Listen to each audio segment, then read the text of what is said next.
Darker Days was our last best hope for Gothic punk. It failed.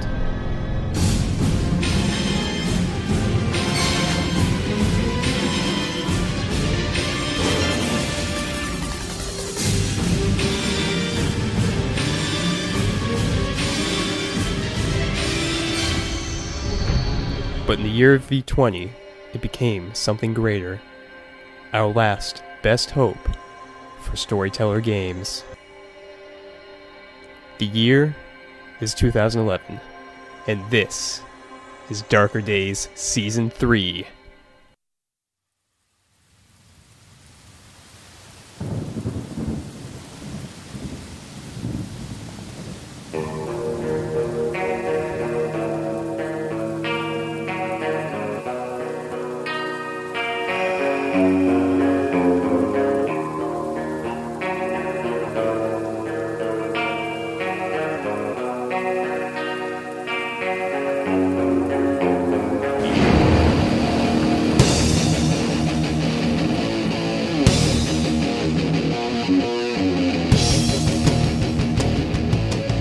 Hello and welcome to Darker Days episode number 29. I am of course your host Mike, the Token American, and tonight I'm joined by Mark, the most erudite, and Chris, the most creative and the man of science. So, just to start things off, Mark, what have you been up to lately? I've been kind of busy. Got to run another Mage game the other night online in Skype. That went particularly well. It was enjoyable.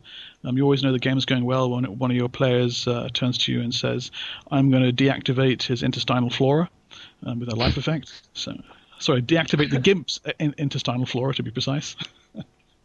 And then when they run out of effects, the only response they have is, "I guess it's running cock punch time." That was a good game. What about you guys? You playing much? I'm right now just finished episode 2 of my Exalted game, so I've only just posted up the actual play report, and we just started the next episode of that. So it's all ended up with them going to the first major city, so the game's kind of ramping up in its power scale, and I've just watched a few episodes, the first 2 episodes of the Thundercats series, and just gone, I think I'll be retroactively changing my Exalted setting to have a bit more of a Thundercats theme in there. Oh. I'm wondering if I need to have the Thunder Tank drop in as an artifact vehicle, because it'd be I haven't seen it. Is it good? It's really good. It's aimed at a more teen kind of age. They've made it a bit more mature in some elements, and it's just fantastic. Otherwise, I've finished reading Glimpse of the Unknown, and it's a really good read across the board. I think the way they present it's really good, and there's lots of new trinkets and toys to use in there.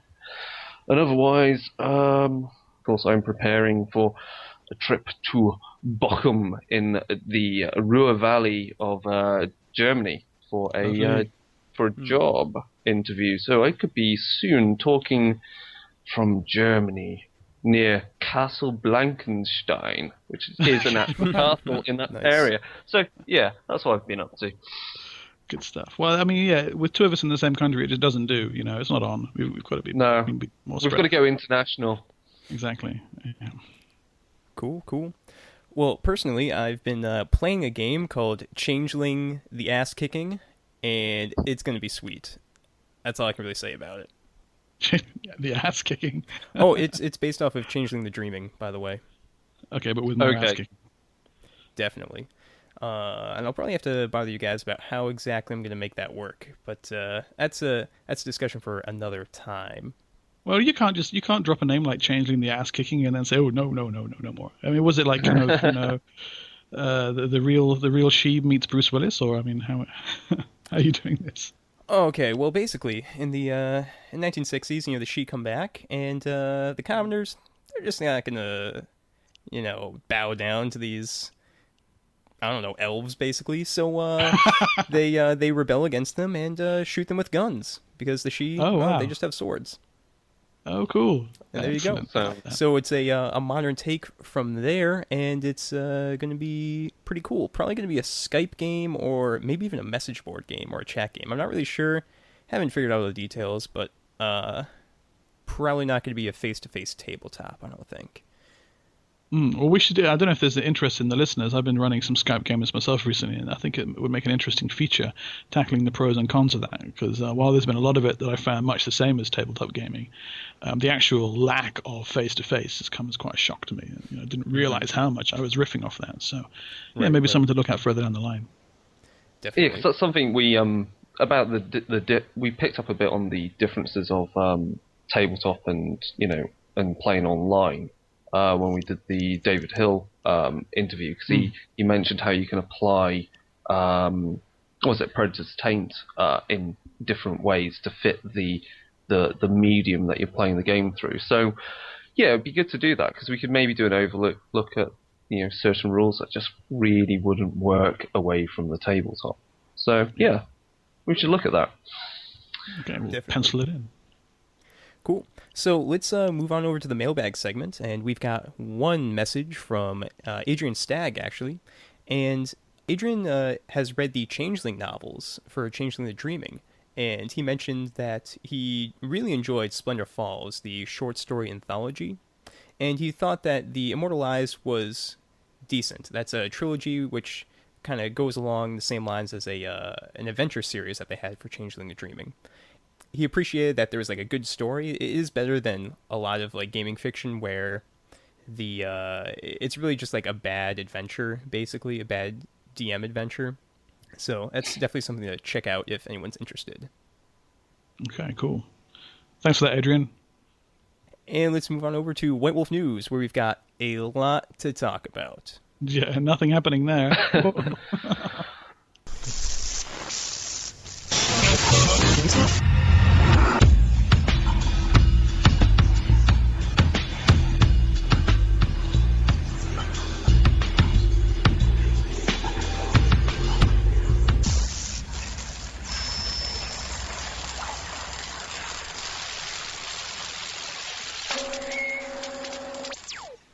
Yeah, well, as we speak, Gen Con is wrapping up, and I suppose we should check Twitter before we roll this one out, because White Wolf have just dropped bomb after bomb in the last couple of days.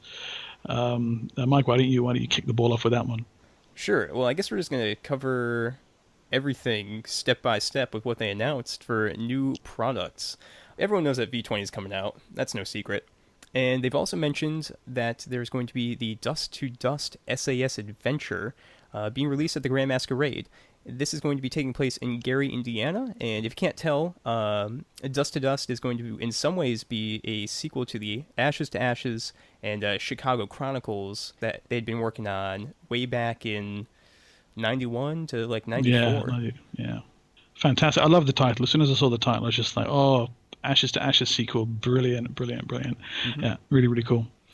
And, of course, they've got Strange Dead Love, which is going to be for Vampire the Requiem, and it's going to do paranormal romance in the same fashion as like a Mirror's Shard. And I know, Chris, you've got some strong opinions about this. Yeah, it's I think it's a really good thing to bring into Vampire, because, or actually really for anything roleplay wise, I don't see why romance as a theme for a game has to be seen as some sissy thing. There's some deep role playing that you can get out of introducing those, or they can act as good motivations for characters. So it's going to be really interesting how they approach it, because I think you can deal with it in many ways, and they've already hinted at in other books how, say, the Deva approach manipulating their ghouls. But it'll be interesting how each clan and each covenant view romance, and if it goes into that, and it goes into the difficulty of maintaining relations, then it should be a good read. And also it's kind of riffing off something like True Blood and the like, but putting some actual fangs and back into the content rather than being a bit fluffy. Yeah. Old World of Darkness and Wraith players will know that years and years ago we had Love Beyond Death, which was a supplement for the Wraith game that dealt with paranormal romance and what to do when your loved one dies. And that was one of the creepiest early supplements for Wraith. So if they can pull off the same degree of finesse with this one, and no doubt they will, it will make for a rock solid horror supplement. The combination of love and death and love and undeath, that's got classy horror written all over it. So I can't wait to see how that one pans out. Excellent. For Mage the Awakening, they announced Imperial Mysteries, which is basically the high-powered supplement, the epic supplement for Mage the Awakening. And I know a lot of people have been really asking for the, I believe it's the Arc Masteries. Arc Mastery, yeah. For .6 and above, that's going to be fantastic. And Yeah. unless I'm mistaken with this, it's being written by Dave Brookshaw and Malcolm Shepard. Malcolm was a guest on the show way back when. Both of these guys, they know Mage top to bottom, so that's just going to... Oh, I can't wait to see it. It's going to be very, very good. Yeah, they've already hinted at some of the Arc Mastery back in, what was it, Tome of Mysteries? So, yeah, to actually have some more solid rules and, again, at those levels, because you're talking about really the powers kind of wielded even by the Exarchs now. So it's really going to get into how really the metaphysics of the setting works, and it's already quite apparent from Mage the Awakening that's the metaphysics and how reality works is a very different beast to say to Mage the Ascension. Sure, yeah. They have areas of overlap, but for the most part, they're telling their stories in a different way. How close it's going to come to the Exarchs, I don't know. I'd love to, if we could get a few glimpses of that. I think that would be really cool. But I think by definition, they're almost outside the system. They're literally outside the cage. Exactly, yeah. But seeing what you can pull off with with your Forces 6 and Forces 6. Well, I remember with Old World of Darkness, they covered it twice. Once in Horizon, where they just said, right, at level 6, this is what you can do, and they kind of capped it there. And then much later down the line, they said, well, what if we did 7, 8, and 9 as well? And that kind of got a bit over the top. But just the idea of Forces 6, you're going to be leveling mountaintops with a flick of the wrist. So yeah, it's all good. Yeah, actually, in Changeling the Lost, they had their epic-style sourcebook, if I remember correctly, which really, their power level is like just below the True Fae themselves, like the most powerful keepers. So I'm not sure if they're going to be taking the same approach, but it'll definitely be very interesting to keep track of that. Well, with Changeling the Lost, the very, and this kind of theme is already been covered by some friends of mine that have also run Changeling the Lost, and it's very apparent that the way Equinox Road approaches Changeling is it's going to the point where, at the point that Changelings, as they evolve and become more powerful, the question is where does the Changeling end and the True Fate begin? And that's kind of a very scary thing to play with, that you can become the very creatures that steal people away. And that parallels quite well with how Vampire approaches Elders. So to see the equivalent done for Mage, that kind of it might be the kind of like another end game scenario where you take the fight to the very top of the Iron Pyramid, to the very thrones of the Exarchs. And if anyone is familiar with Dave Brookshaw's Broken Diamond adventure path, which kind of really put him on the map as far as being a mage guru is concerned, toward the end of that, and there's a bit of a spoiler here, Exarchs do actually rear their heads, and you can see from the way that he handles it there that he's got a really solid and interesting angle on how this might play out in a game supplement. So just the idea of that combined with Malcolm Shepard's awesome all-encompassing grasp of the game makes for one of the most anticipated supplements I think that's been announced. Outstanding. Next up, they announced the House Divided series of SAS Connected Adventures. So I don't know if you guys have heard any details about this, but I didn't see too much. No, I've seen the title, and I'm not really familiar with what's coming up in that. Is this going to be New World of Darkness Midnight Circus? Could well be, if it's interlinked in that way. Though maybe not as questionable in places, but it'd be good to see how across... Say cheesy. Yeah, I've been toying with an idea of like using the concept of Midnight Circus as a New World of Darkness game, simply because I've played different games. I thought it'd be interesting to play each setting as that particular character type, and then in the last story choose which is their favourite character. So you say play as vampire, werewolf, mage, and mortal, and then do a final story of that series where your players choose their favourite character over all of them and have them all team up. That's cool. just a wild idea of mine, because you get to showcase it all. Well, but yeah, I was just going to say we've got to do a feature on Midnight Circuits now. So, yeah. Cool. Next up on the show notes is the Werewolf Translation Guide. But Mark, you mentioned that they announced something even more than that. Yeah, anniversary edition due out next year. That was mentioned in I'm not sure if it was a Twitter post or at a panel, but that's just huge interest. Not just because it's going to be the Werewolf 20th anniversary edition, but also that it throws more fuel to the fire that there may indeed be a Mage 20th one coming out the year after that, which is selfishly speaking, really that's all I'm interested in. But I will, of course, be getting the Werewolf one too. Really enjoyed Werewolf, enjoyed the games that I ran for that. So seeing a combined version of that would be fantastic. Whether or not they'll be able to fit all the changing breeds in there too, without the page count bloating to Tome of Horrors complete level, who knows? But it's definitely worth waiting for if we can manage it. Next is the Victorian Lost Supplement. Oh my god! Oh my god! Oh my god! Yeah, I'm so excited. This is gonna be so cool. Yes. Wow. It's good to see it come up. First of all, because it's nice to see the Victorian period not done as a kind of a no-brainer with vampire again. Also, I think Changeling Lost fits in with the kind of occultism of Victorian period quite well. Especially around about that time, people were becoming a little bit better at understanding how the mind works, and that relates to dreams and thus changelings. Yeah.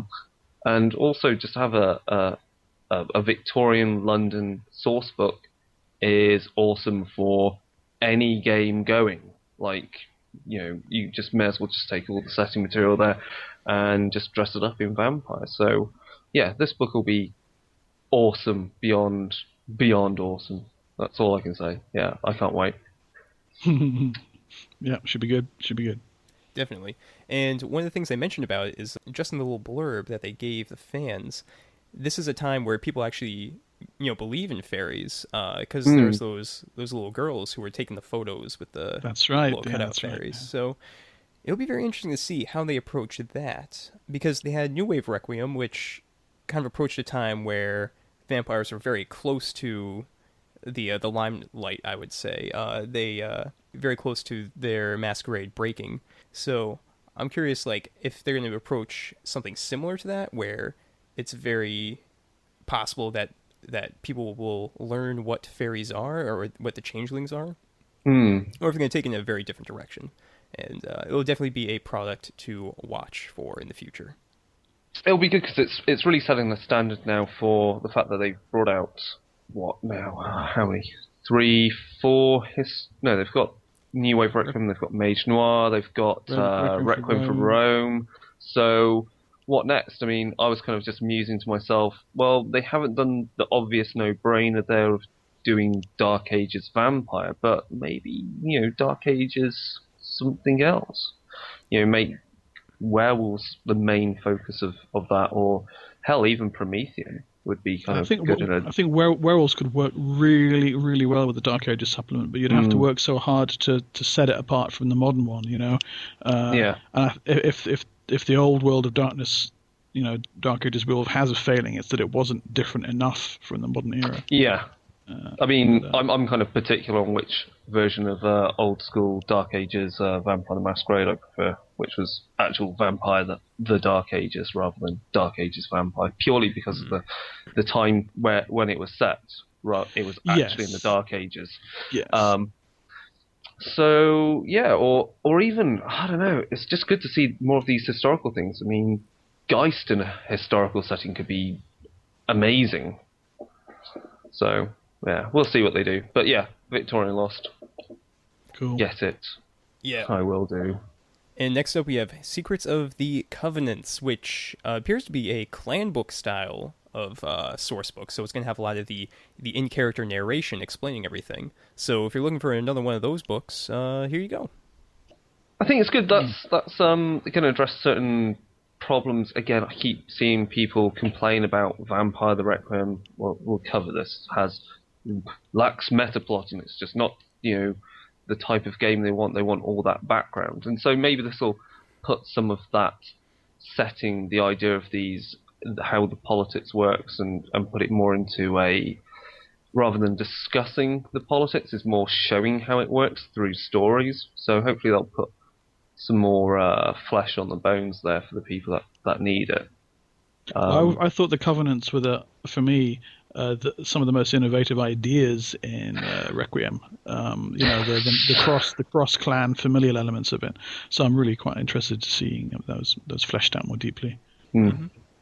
And next up on the list, we have, everyone's really excited about this. It's called Mummy the Moaning, and it's going to be a new, it's going to be a new core book, and it's going to be released digitally. It's going to have the open development process that we saw with V20, the Vampire 20th anniversary. So I'm really excited. I've been wondering when they were going to make a core book that was released digitally first off, and here we go. The one thing I'm curious about is Eddie Webb and other White Wolf employees are on record saying that they don't want the New World of Darkness to be centered, like a game line to be centered in one culture. And Mummy is very much intertwined with an Egyptian mythos, with Osiris and Anubis and Horus and all those. Well, no, I wouldn't say that. Well, that's how they did it. What about those Incan mummies and those Incan mummies? Okay. Yeah, bog mummies. You can find examples that there's like what was it? There was one I've actually seen one, which is a bog mummy or that kind of thing. What was it? In Manchester Museum a while back. They had really creepy things. Yep, and I think so. They've got the like Chinese the clay mummies. Chinese. Oh yeah. Or the is it Shinto priests that literally cause themselves to be mummified by the way that they stop eating and drinking, and so I'm Buddhist ones do that too. Yeah, I saw those in Buddhist, Thailand. Yeah, creepy. But anyway, when you look at Old World, down there, Mike. Yeah, when you look at Old World with Mummy the Resurrection and the other editions that they had, it was all pretty much based in Egypt. With Mummy the Resurrection, they did start mentioning those bog mummies, which I think were from South America. Is that correct? No, the Incan ones are South American. Bog mummies is an odd phenomenon across Europe and the British Isles mainly. Sure. So it's just going to be interesting to see like how they cover this without just sticking in one culture. If they're going to have something similar to maybe like Promethean, where you've got Promethean has the Osirans, who are Egyptian. You've got the Pandorans. Yeah. And then you've got Galateans, which are based off the Greek myth. You've got the Uglan, which are the shamans of the Tibetan shamanistic idea. You've got the Frankenstein lineage, which is classic Victorian idea of reanimation, and you've got damn it, can't think of the name, but they're based off the legend of golems. Tammuz. Yeah, Tammuz, and that's to do with Samaria and so they're all different. Those are all different myths of reanimation, and so that's quite interesting because that's reanimation in the sense of it's reanimation as in it's life created from the dead, and the thing that marks them out as different from anything else that's undead is their lack of a soul. Yet they're essentially alive. So, how are they going to make Mummy is it actually going to be called Mummy the Moaning? I hope it's not going to be Mummy the Moaning. Mummy the Bandaging, I thought. Oh, or right. or Mummy the Ever Living. Mummy the Unraveling. So how they distinguish Mummy's undeadness from Promethean's undead, from vampires' undead, and the other mummy-like undead that have appeared in such things as immortals, or how they're going to do it. It'll be interesting to see how they pull it off. Yeah. And there is just one last item on the list, and Mark, I'm going to give you the honors of announcing this one. Yeah, the Mage translation guide. Yeah, again, massively anticipated and kind of mooted as a possibility some time ago. But sure, translating Mage the Awakening into Mage the Ascension and vice versa. If it's anything like the Vampire Translation Guide, it'll be about taking concepts from one game and showing how they can work in the other, and in both directions. But as always, it draws added excitement from Mage fans because of what it possibly means further down the line for Mage 20th Anniversary Edition. So we'll get to see some great inspiration there for Awakening games that can inspire Ascension games, and Ascension games that can inspire Awakening games, and vice versa, which is a topic we've talked about playing with on the show here, and we'll have to get around to sooner or later. Now, not on the list, and also mentioned in the same seminar or Twitter post, and I wish I could remember which one it was that I saw it on, is, get this, unreleased Technocracy convention books for Mage the Ascension are coming as well. So we had Iteration X revised. We're also going to get Progenitors, Syndicate, New World Order, and Void Engineers, finally. So exactly when we're going to see those, not entirely sure. Sometime next year, I'm guessing. But that actually has me more excited than anything else that's been mentioned so far. Even the possibility of a May 20th anniversary, to me, is not as exciting as seeing those 4 missing books. So yeah, absolutely fantastic. Brilliant weekend to be a White Wolf fan. Just kind of crowning cap of awesome, really. I think those extra 4 books will finally mean the way I will go back into running Mage the Ascension will be to run a Technocracy game. Because I played in one, and it's so great when you can play a Jack Bauer type character who is kind of doing the Sam Fisher thing and goes, I'm going to read their mind using their alpha waves. Yeah, exactly. It'd be great to see some updated books and just see that series proper. To just see Mage the Ascension officially complete, because without those 4 books, it wasn't there. Absolutely, no. And the revised Iteration X was, head and shoulders, and then another head on top of that, above the earlier versions of the convention books, which had their moments. Certainly, Void Engineers and Syndicate I thought were very good, but the Iteration X one just really knocked it out of the park. And if they can reproduce the same level of coolness with these new ones, that'd be really, really good to see. There was I think it was a partial manuscript of the New World Order one floating around the net some years ago, and I want to say that it was John Sneed that wrote it, but if that's wrong, then you're going to have to spank me. But what I saw of that was very, very good. That was a kind of post 9/11 look at the New World Order, which is really quite an interesting perspective there to have. So yeah, bring it on! Can't wait. And so to end their entire list of stuff they're bringing out for 2011-2012, they're also making available to print through Drive-Thru RPG the following: Vampire the Requiem, Requiem for Rome, Werewolf the Forsaken, Forsaken's Chronicler's Guide and The Pure, Mage the Awakening, Mage Noir, Guys to Sin Eaters, the main rulebook, new Mind's Eye Theatre, World of Darkness and The Requiem. For classic World of Darkness rulebooks, we have Apocalypse revised, Ascension revised, The Dreaming 2nd edition, Dark Ages, Vampire, Mummy, The Resurrection, and Orpheus. We also have Vampire the Masquerade, Book of Nod. We also have Werewolf the Apocalypse, Hyonkai, Way of the Beast, Courts. And we also have classic Mind's Eye Theatre, Book of the Worm, Dark Epics, Laws of Ascension Companion, Laws of Judgment, Laws of the East, Laws of the Hunt Player's Guide, Laws of the Resurrection, Laws of the Wild West. Laws of the Wild West, okay.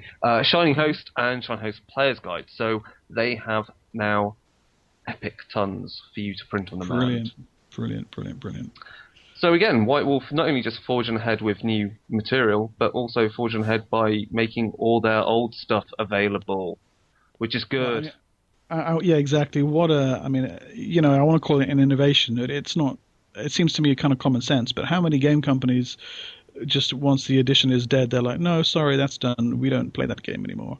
White Wolf has just rewritten the paradigm, to pardon the pun, to make it all available to everybody. And given that these books have been developed and have been written, I guess the overheads for them are far, far lower.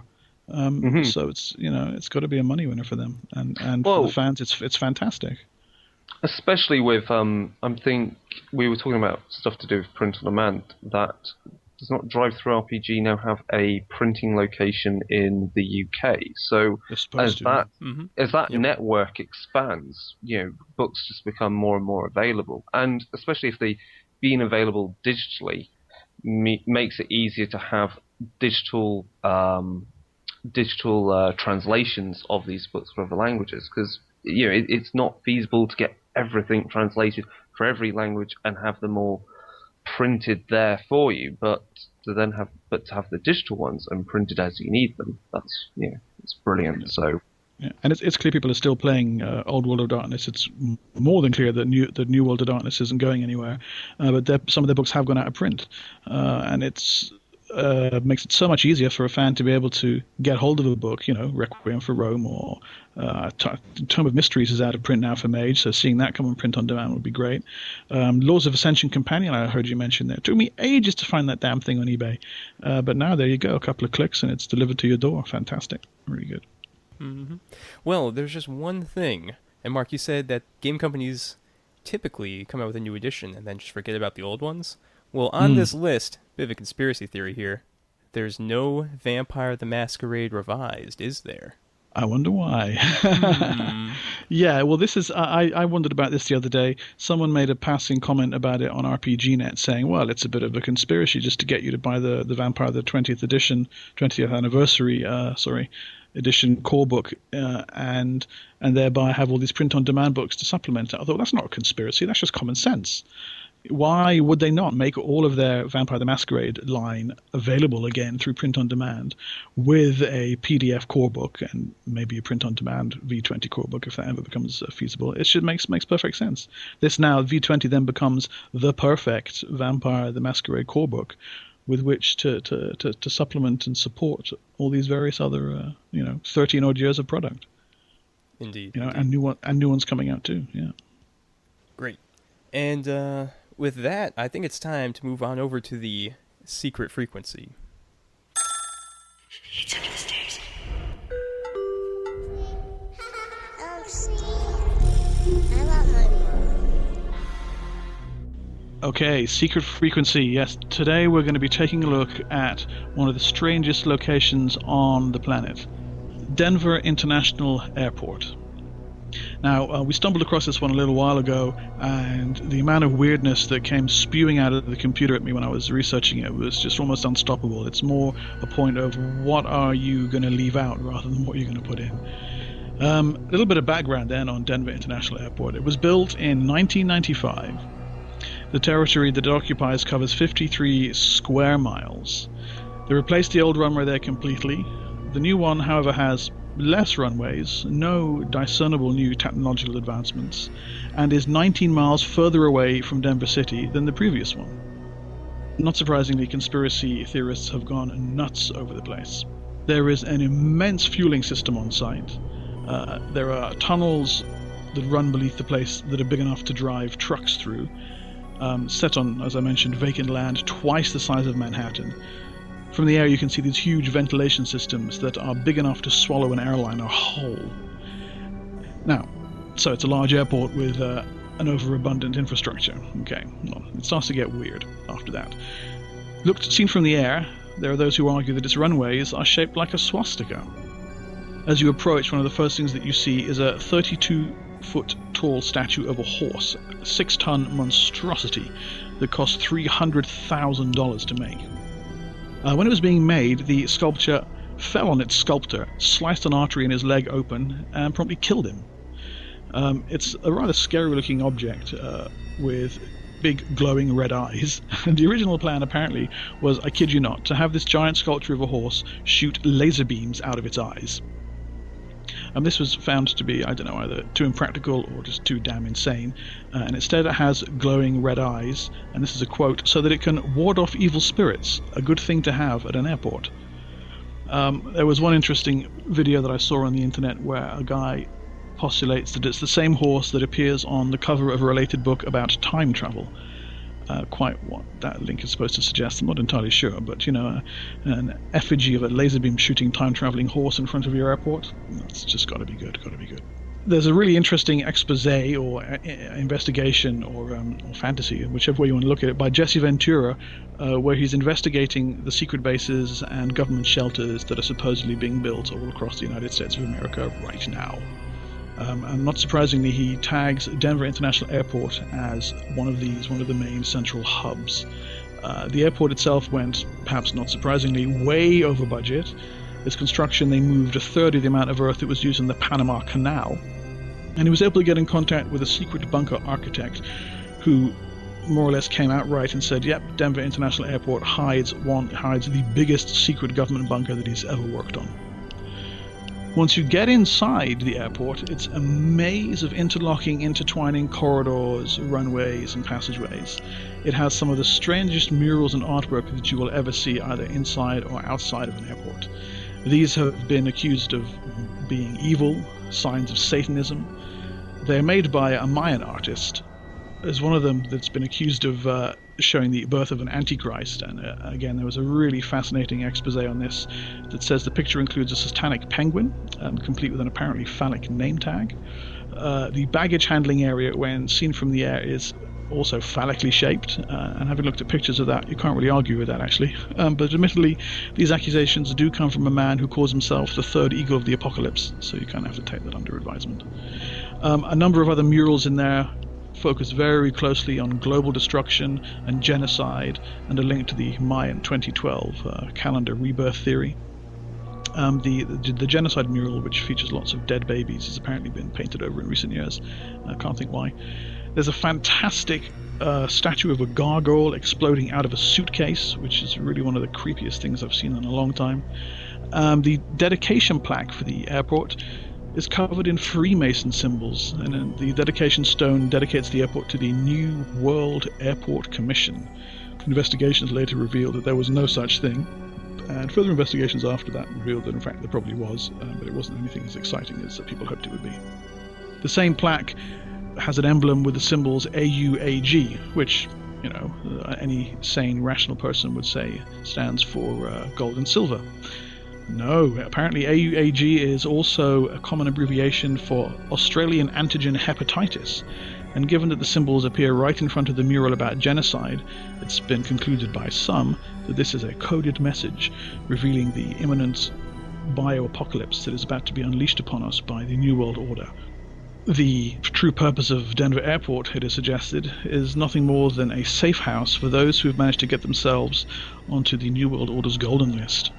It's alleged that politicians have had their silence bought by being offered seats in a secret bunker, and investigations have shown that underground construction work with these aforementioned immense tunnels is still ongoing there to this day.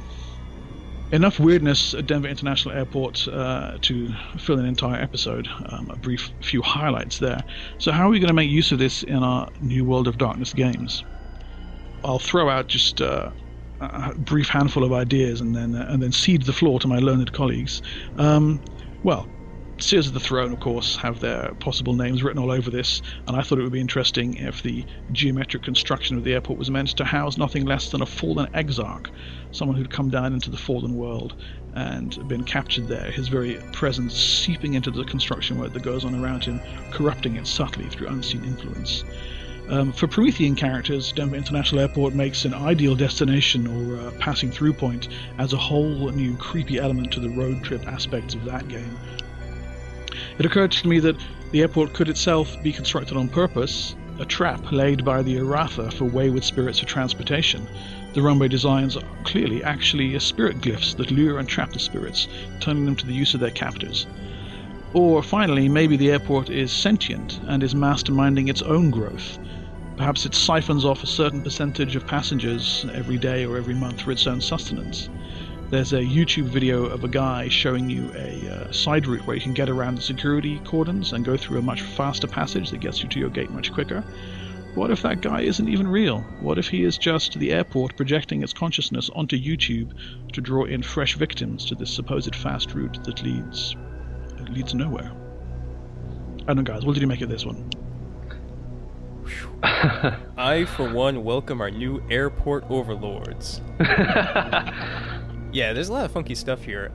Mark, did you mention the giant Anubis statue that they installed at the airport? No. So that's definitely something. Anubis himself is, I believe, the god of death. If I remember correctly, he guides souls through the to the afterlife. Yes. Yeah. So you can definitely do something with that. Unfortunately, you don't have any more information about Mummy the Moaning, so I can't include that in our New World of Darkness discussion. I can throw out something extra. You were saying though, Mark, about how it related to time travel, the statue of the horse.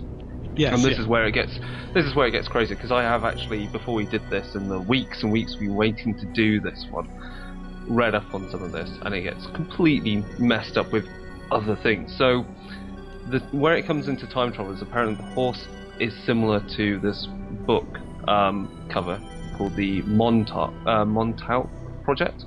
Yeah, that's and right. Upon that, it has this horse that looks very similar to the one in Denver. And the reason for this horse is that it's a statue that was seen by the time travelers as part of the experiment. This Montauk Project is related to apparently a continuation of the Philadelphia experiment. So you can go to complete town with this all being to do with time travel and alternate timelines, and that's just complete gold to use in something like Mage. And just reading through parts of the book, if you ever get hold of it, or to find out the time travel thing. So maybe Denver Airport is not only a place, it is an airport, but it's also kind of like a particular kind of point in time, a crossing point for everything. And some of the things that the experimenters did in the Montauk experiment they were talking about is there were portals in times, crazy alien monsters traveling through their time tunnel and devouring the researchers and destroying equipment. So Excellent. That's all on Wikipedia and completely insane. And I think you don't even need to attribute that to any form of thing in anything really, particularly in World of Darkness. You could just have that as some other thing. So I can't really add much more, because it's a bit of a brain overload, this one. There's so much you can do. Like as you said, Prometheans, how much the airport is Pandorans waiting to wake up. They've all just been put there for a particular purpose. You were saying about how it could that apparently the airport, the plan of the airport looks like a swastika, and you were talking about a series of throwing. Maybe the plan of the airport is not a swastika, it's something bigger than that. Maybe it's one of the iron seals, one of the very emblems of power of the seals of the throne. Some big Atlantean glyph kind of thing, yeah. Yeah. I'm trying to throw something else out there. Or for vampires, maybe it's to take inspiration from Blade. Maybe it's a place for the final scenario where the vampires block out the sun, and it's where they're going to have their breeding program for humans. If you really want to go for an apocalyptic scenario, kind of Mirrors style. Yeah, Well, Mark, go ahead. Yeah, go for it. I was just going to say, I have to echo the brain overload idea. As I was reading up on it and pulling ideas and jotting them down, I thought there's just no end to this kind of thing. As a source of craziness, and some of the imagery on the murals and the statues, it's just bizarre. And I came away thinking, who built this kind of thing? What the hell? What were you thinking? I don't want to look at that when I'm rushing to get my flight and I'm late. What go and spend the next 15 hours worrying about Australian antigen virus? No, thank you. It's really kind of bizarre. But clearly somebody got paid a lot of money to design the freaky gargoyle suitcase thing, and the laser beam shooting horse. And I mean, it's unbelievable. Really quite outrageous. Little wonder that it's spawned so many odd stories. Indeed. Which is one of the things that we can't really do justice to the imagery here on the podcast. So for listeners, if you look up Denver International Airport and go to the less reputable parts of the web, you will find some really, really rather odd imagery there, to literal images to inspire you for your games. Cool.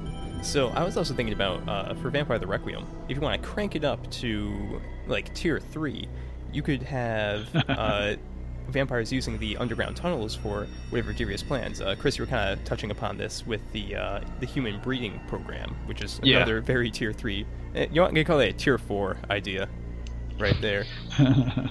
But the other idea I had was in Vampire the Masquerade, it always made light of vampires traveling in coffins on airplanes, just being like shipped around like that, which you don't get too much of in Vampire the Requiem.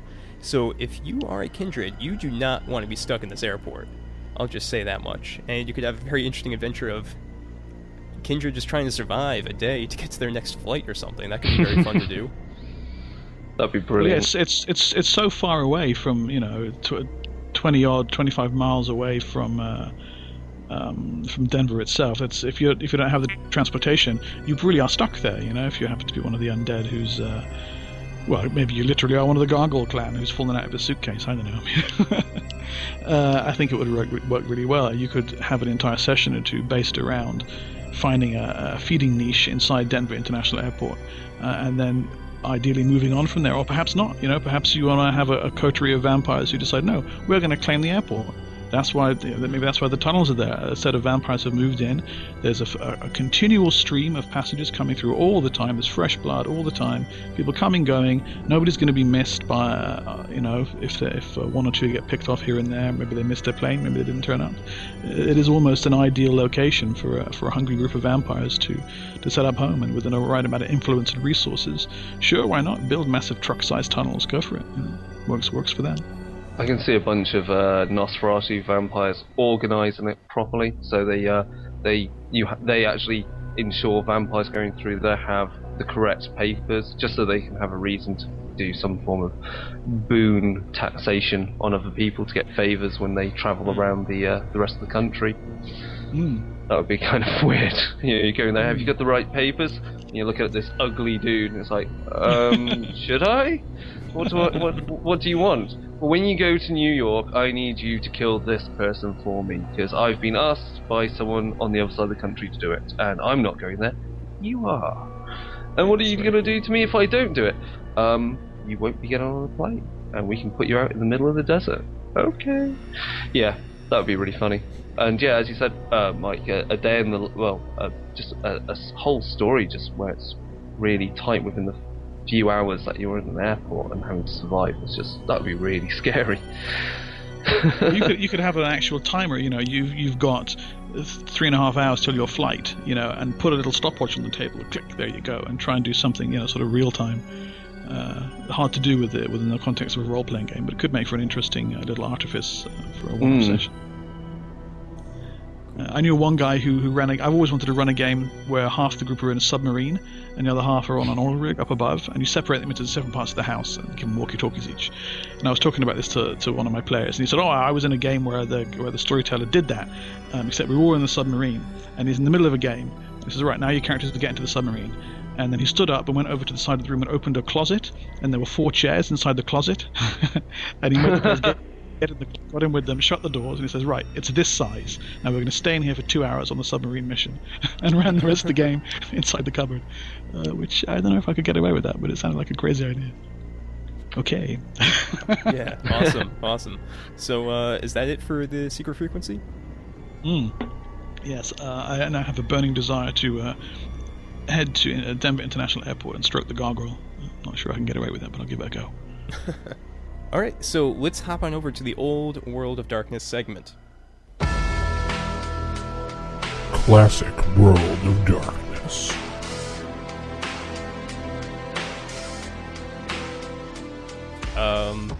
Yeah, we don't have anything planned. Today we're going to be talking a lot about New World of Darkness, if you couldn't tell. So, I was going to talk about changing the ass-kicking, but Mark, you already called me out to discuss that earlier. Couldn't let that one go, man. Sorry. All right. It's cool. So, let's go on over to the New World of Darkness segment. World of Darkness 2.0. Today, we're going to start our rapid fires, finally, after probably 6 months. We're going to start talking about Vampire the Requiem, Werewolf the Forsaken, and Mage the Awakening. Give some love to the N-word.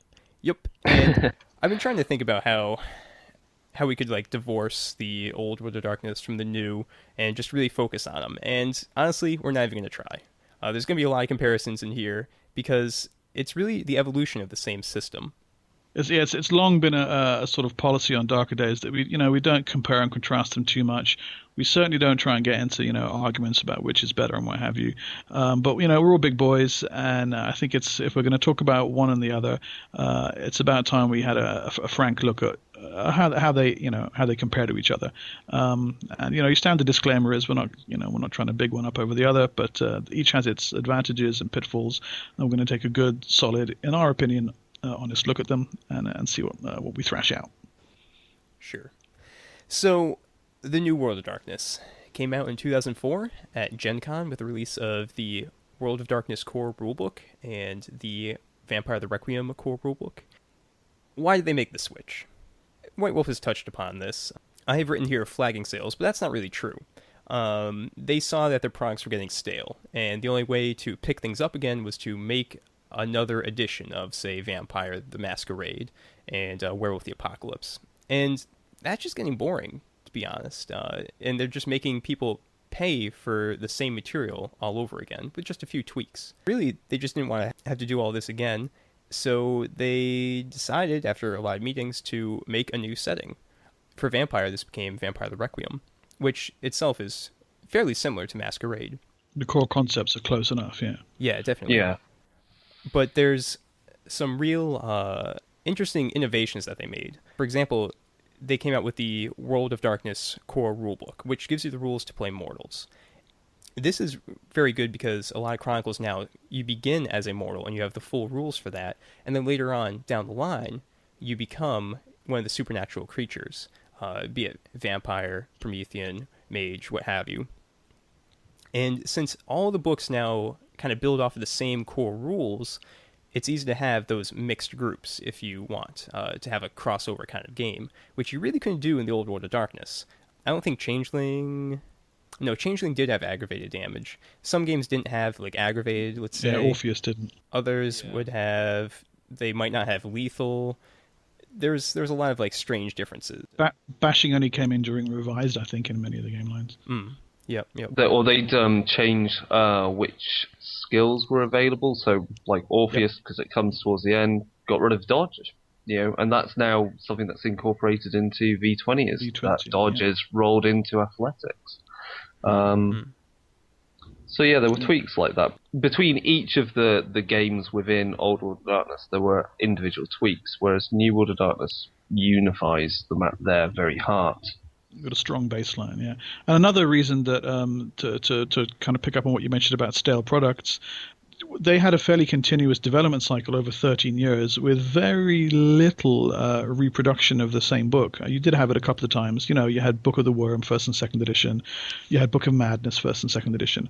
But for the most part, they were producing new content, ideally with each separate release, even though the games went through what amount to 3 separate editions.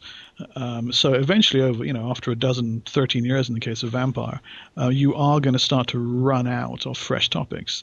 And, that became a little bit more apparent toward the end.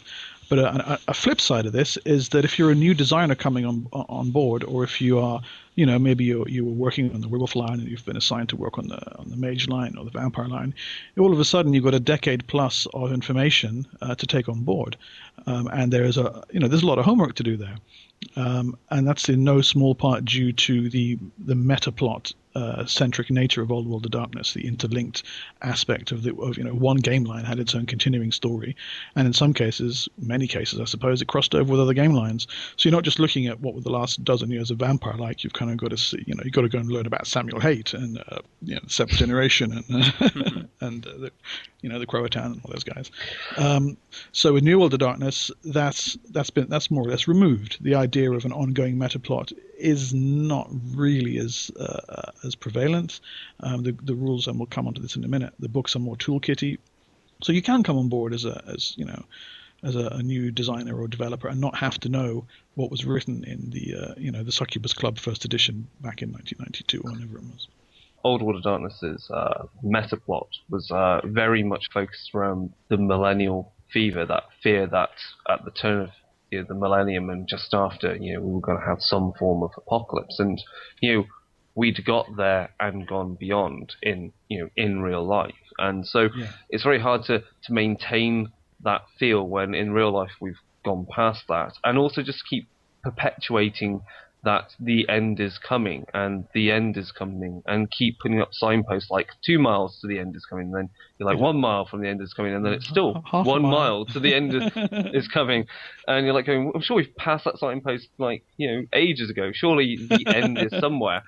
And it goes, and to say they went away from that, again, it's reflected in possibly the differences between how old vampire is this gothic punk and how new vampire is this modern gothic, and that's something that we picked up on the last episode.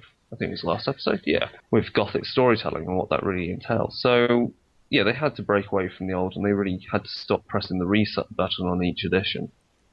And it's interesting that pre-millennial tension thing. If you go right back to the early vampire rulebooks and the first Mage rulebooks, and I'm not sure, Werewolf to a degree, it's not in there.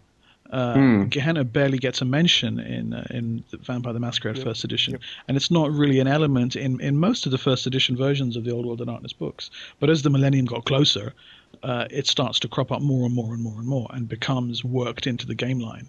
And so while it's not fair to say that Old World of Darkness had that in it from the get-go, as it got toward the end of its line, it became a predominating theme of the game line, sure, and you can't really avoid it. To put it bluntly, you got to shit off or get off the pot, and they definitely did, or they did both, in fact. The last point I wanted to bring up about the New World of Darkness is just simply how there's a lot less certainty in the world. With the old world, everything was statted out. Every kind of supernatural creature was written up somewhere. You had like so many fey creatures in Changeling, and you had books like Blood Dims Tides, which I've heard is great. It is. It's very good. Yeah, but that covers like all the sea monsters and all that. So what they did with the New World of Darkness is they had a very toolbox nature to the source books. So there was a lot of different ideas that you could pick and choose. Nothing was really exact or completely written out. A lot of the creatures that they present themselves are just not fully explained. So that gives you this more unknown kind of a cryptozoology scenario definitely going on. Yeah, I mean that's best exemplified in like one of their earliest supplements, the New World of Darkness, with antagonists, which gives you make your own zombies, and so your reasons for why zombies exist can differ and what powers they have. And this is again picked up in like the Night Horrors series for a vampire, where it shows different types of vampires which have and don't have similarities to the kindred, and cool. how their rules interact. So they may or may not have blood potency, or they may or may not feed on blood or life force in the same way. And more recently in Glimpses of the Unknown, which is a PDF which I just read, which is the lots of plot hooks and storyteller ideas, and some new rules for all of the game lines, including Innocence and Mirrors for New World of Darkness. There's a portion which reinforces. It's a simple sidebar, but it reinforces that any creature that does not fall into one of their splats is or into the spirit rules or into the ghost rules is an outsider. So they don't have to conform to any of the rules they've got in there, other than it has some stats which interact with the other things. So like strength and all the typical stats if you want it to interact, but they don't have to fit into the rules of it has to have blood potency or it has to have Azoth, for example, because they make a point of how there's a creature in the antagonist known as the Doll, I think it's called, and how it looks like a Promethean. It's very similar in the way it works. It's not a Promethean. So again, it goes back to there is no certainty. There is this everything's mysterious, and you can add mystery into the game quite easily. So, yeah, I really like that about New World of Darkness. It's a huge plus in of the system of the New World of Darkness setting. The lack of need for categorization. Well, for all the reasons you've just given. In Old World of Darkness, it happened a little bit that there were a few things that weren't categorized, but for the most part, it's either it's a Bane or it's a Weaver Spirit or it's some kind of Umbrood or it's a Ghoul or what have you. And many things, the majority of things were, like you say, slotted into categories. I think early in the Old World of Darkness game line, they didn't do this so much. For example, the werewolves that are the lupines that are listed as antagonists in the Vampire core book don't necessarily have to conform to being like the Guru. But as the game lines progressed, this cross over categorization was the order of the day, and I think the New World of Darkness breaking away from that is a massive plus. And secondly, the toolbox nature, content aside, as far as the methodology goes, I think this is the number one best thing about New World of Darkness is that they're upfront and they call it out right from the word go. Toolbox, toolbox, toolbox. Take and pick and choose what you want. And a lot of storytellers, Old World of Darkness storytellers, would do this anyway, and especially if you've been running it for a few years, you decide, well, maybe I don't want technocracy in this game, or maybe my vampires are going to be like this, and I'm going to give them angst like wraiths have, and to give them a certain kind of, emotive element to them. But it was never called out. It was never, or should I say never, rarely explicitly upfront said, pick and choose. And New World of Darkness has got it right from the word go in that regard, making it clear. A point I was going to bring up about Toolbox, and this is something I've heard in discussion, is that some people would say that New World of Darkness Toolbox isn't really a true toolbox. You can compare it that they go, we want all the rules to be able to do anything, and then we can dress it up how we want. That's a true toolbox. But I think the best way to describe the New World of Darkness Toolbox approach is that each book is an island, so you don't need to cross-reference between books for a particular rule. So if they bring out a vampire book with NPCs, they will typically only have disciplines from the core book, because you don't want to have to go and buy this and that to have all the rules for it. And also, some people claim that it's not a true toolbook because you get given a book, it tells you how to run ghouls, or it tells you how to do something different with Mage, but it's not a true toolbox because it presents you options, but those options are limited. And I often think that people miss that. A game is often writers don't want to give you that, because they could give you complete openness, but it would lose some of the feel of the game. And you would lose the experience of the game they're trying to give you. And this sometimes goes back to the idea that, the writers aren't telling you how to play your game, but they're suggesting the best way with the rules they've given you, because that's a particular experience they're giving you. And, and that's why you have other books like the Mirrors books and time period books they've brought out for like Mage and Vampires, so they can give you a slightly different experience with the same rule set. I don't think there's anything wrong with having those limitations. No, for exactly the reason that you say, that you want to create a certain theme, a certain mood, and a certain type of game, and so you write your rules and your setting to do that. I agree with you that it's not necessarily. It shouldn't be the case that, well, no, we have to be able to model any kind of game that we want with this set of rules, or any kind of horror game. The World of Darkness, they've got a certain kind of thing they want to do, and that's what they're going to do. And you can see that if you look at quote unquote indie games, they take it right to the level of, this game is about this one thing and this one thing only. You are going to play Igor, the servant of the master, or you are going to play a space marine where your stats are killing things and everything else. Yeah. So it's 316. There's only 2 stats in the game. And they work. And I think for World of Darkness, I think it's the right move to limit your boundaries. Otherwise, it's just messy and unfocused, isn't it?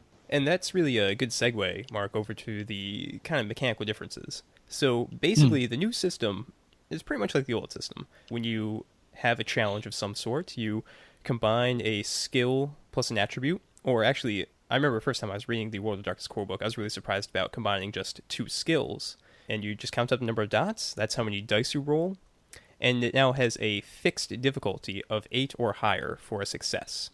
And if you have more and more success, bam, there you go. You succeed at the task. Yeah, I mean, that represents a natural progression that they've had through many of their games. So they kind of were introducing that from, say, Adventure and the Trinity setting, and then in Exalted, that's essentially roll 7 or more with you double your, and if you roll a 10, it counts as double successes. And in New Order Darkness, you get 10s can explode, so you get to do roll again. So it represents a natural progression of how they think their dice pools work. And I think one of the main things about what discriminates New Order Darkness rule system from Old Order Darkness is combat, how it's streamlined. You don't roll to hit and roll to defend. You now have some static values in there. And that's really nice. It just speeds up so much. I mean, it makes it maybe a bit more abstract and sometimes a bit more questionable about what you're really rolling, but at the end of the day, it doesn't really matter. I would say no. Is your character shit scared and running for their life? Yeah, that matters. Exactly. Yep. Yeah, the streamlined combat thing was a really interesting innovation, and was one of the first things that I started using in my Old World of Darkness games. We shared the house rules about that way back in episode 4 or 5 or something. I can't remember which one. Yeah. But you can do it in Old World of Darkness too by looking at the probabilities and having dice cancel each other out. And it does make it less granular, more broad strokes. In both old and new. But yeah, unless you're playing a game that is really about lots of combat and you want blow by blow representations of what's happening, no, a bit of broad strokes is good. I think and for the most part, the best thing about it, if it speeds it up, brilliant, because one of the worst things about role-playing games in general is the part of the game that you want to be cranking up the pace. Combat is often the part where the pace just slows right down while you just start rolling loads and loads of them dice. I can speak from experience. My wife is not doesn't enjoy doing the number crunching for combat, and she will happily look at her sheet and then will go, "Oh, that's what I need," and roll it for a vampire character for Requiem, and she's quite happy with that. And right now, playing Exalted, no. And that's why we use some custom sheets that basically explain all the derived stats. So it tells you what all the static values are for Exalted, but that's still, it's a longer process, and you only have to talk to her, and you know what she prefers playing. It's the one where she only has to roll once. Yeah. Well, as a rule that I could import back into Old World of Darkness games, the streamlined combat element, and I don't use quite the same system as New World, but it really saved an Old World of Darkness campaign for me. I was running a Dark Ages game with mages and vampires, who'd gotten to pretty high levels of dice, and to have a dice pool that was in double figures, 12, 13 dice was not unusual. And when that's happening in combat, I was just like, oh God, please, somebody just put out my eyes. This is awful. And then, figuring out a bit of a forehead slapping moment that, I can actually just strip this right down here. And it saved the game, no two ways about it. Big thumbs up there from me. Cool. And some of the other things, innovations, if you will, of the New World of Darkness system is, for example, virtue and vice. So in the old world, you had nature and demeanor, which I'll say I'm ambivalent. They're very interesting storyteller tools, yeah.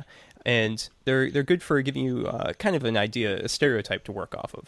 But virtue and vice definitely seems like they grabbed that from the story games that you see, a lot of the indie games, like maybe Burning Wheel, where you have this kind of like broad archetype, if you will, that you play off of. For example, you might have the virtue of hope, so you have a very like optimistic and positive character.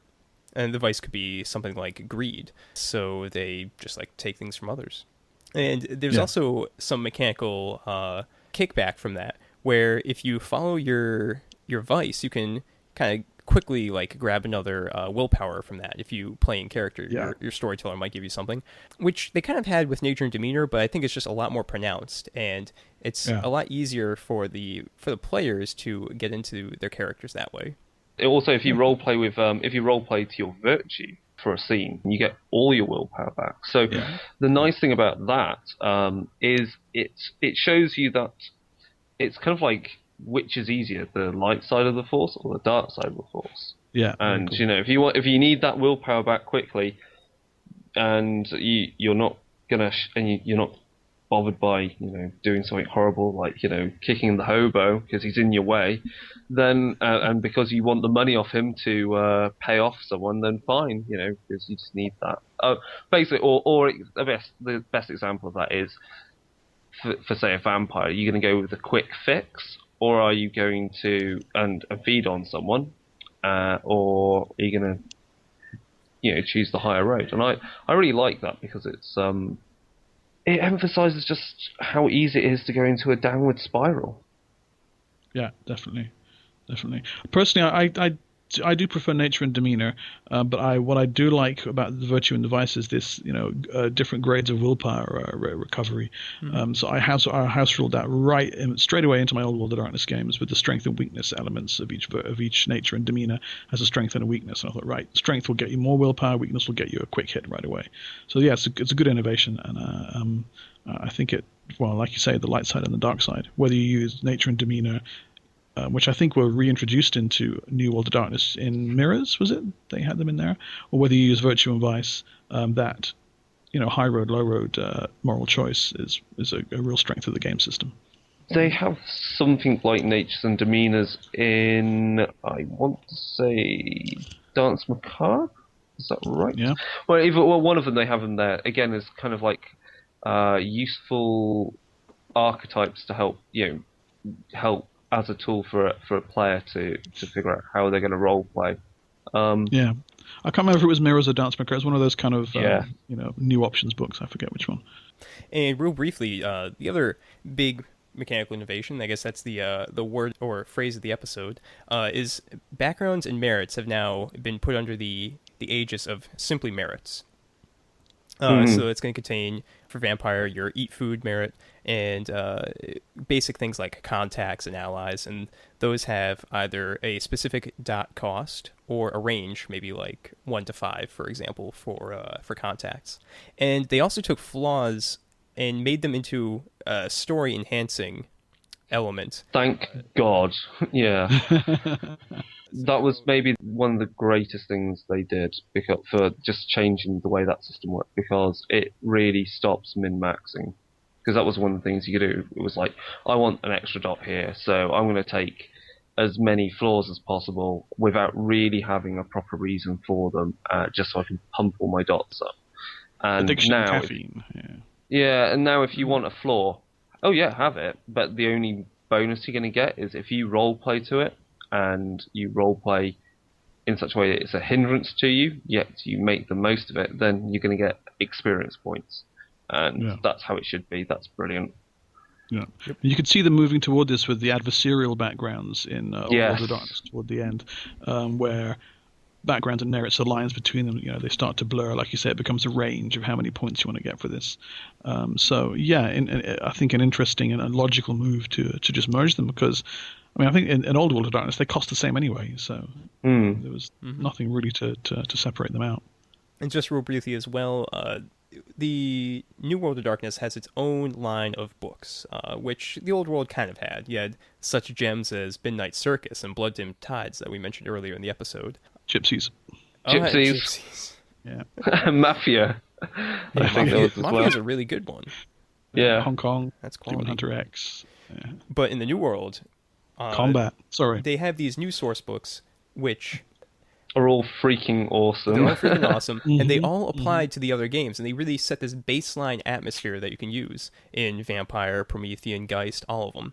So it's great, and it provides, in some cases, new powers, antagonists, and instead of, you know, in Old World you had something like Destiny's Price, so you had your one gritty source book for Mage, and then you might have Time of Thin Blood for Vampire, which is kind of a gritty source book for Vampire.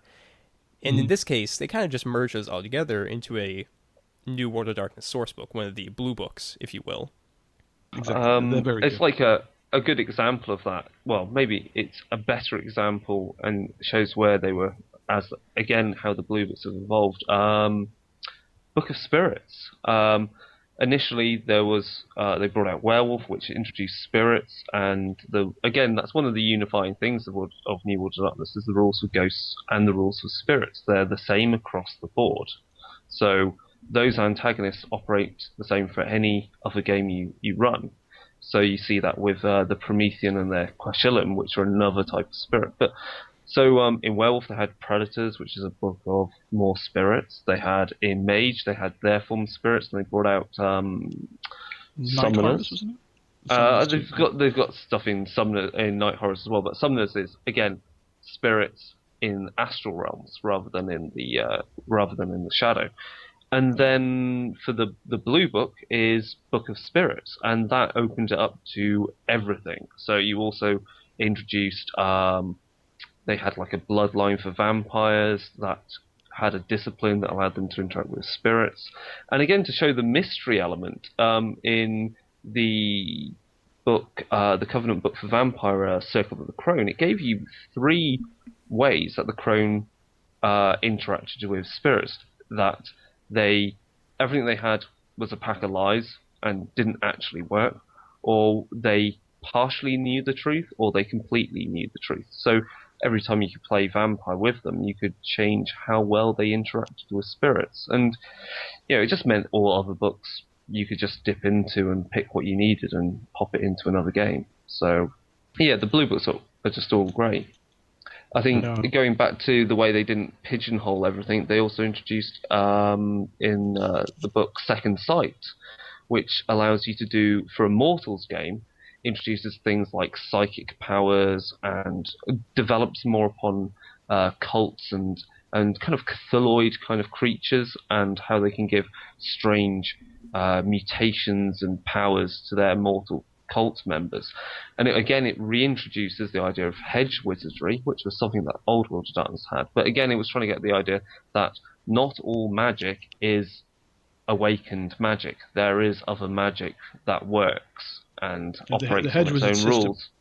The hedge wizard system in that book is fantastic. It's really good. Well, I mean, almost to the point of where you could say, if Mage the Awakening is too much to get your head around, play this. Play that, yeah. It's really very good. Other than that, we did ask on Facebook for some suggestions on what we should discuss for the New World of Darkness, and a lot of people really liked the tiered storytelling system. Now, this first came out in Hunter the Vigil and has kind of expanded to the other game lines.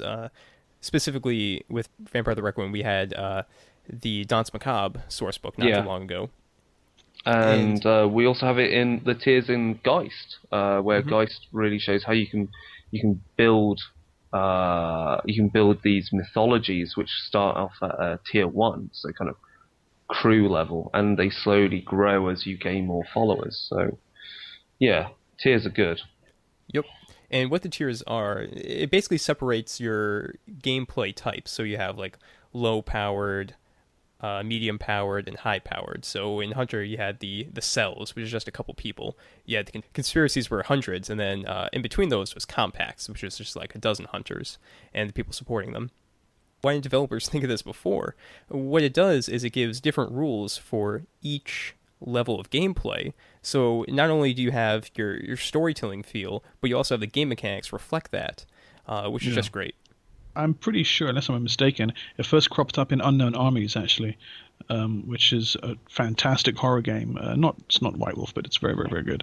And in there, they divided it between, your individual guys dealing with the occult, the occult underground on the street corners, and the guy at the back of J.C. Penney who'll tell you your future if you give him a lemon, and that kind of weird stuff, to conspiracies that span districts and neighborhoods and countries, right the way up to this kind of cosmic world-spanning global apocalypse kind of thing.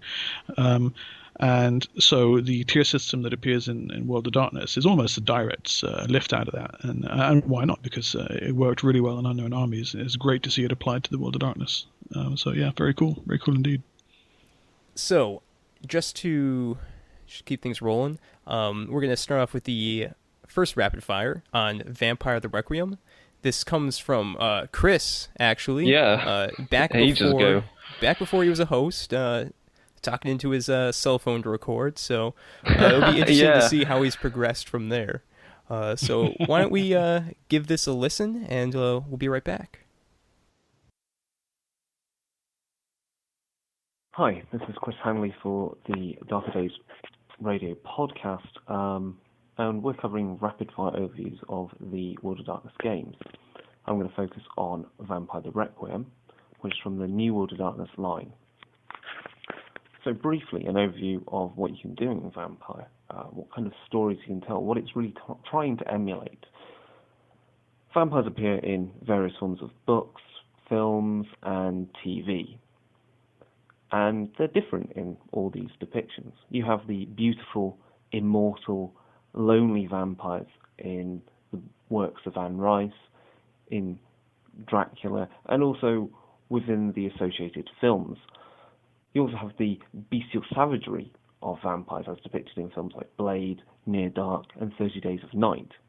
You also have the aloofness and sensual nature of vampires as seen in The Hunger. And you also have the creeping dread of vampires, also seen in 30 Days of Night, the film Nosferatu, and the film Night Watch, which has a few vampires in that.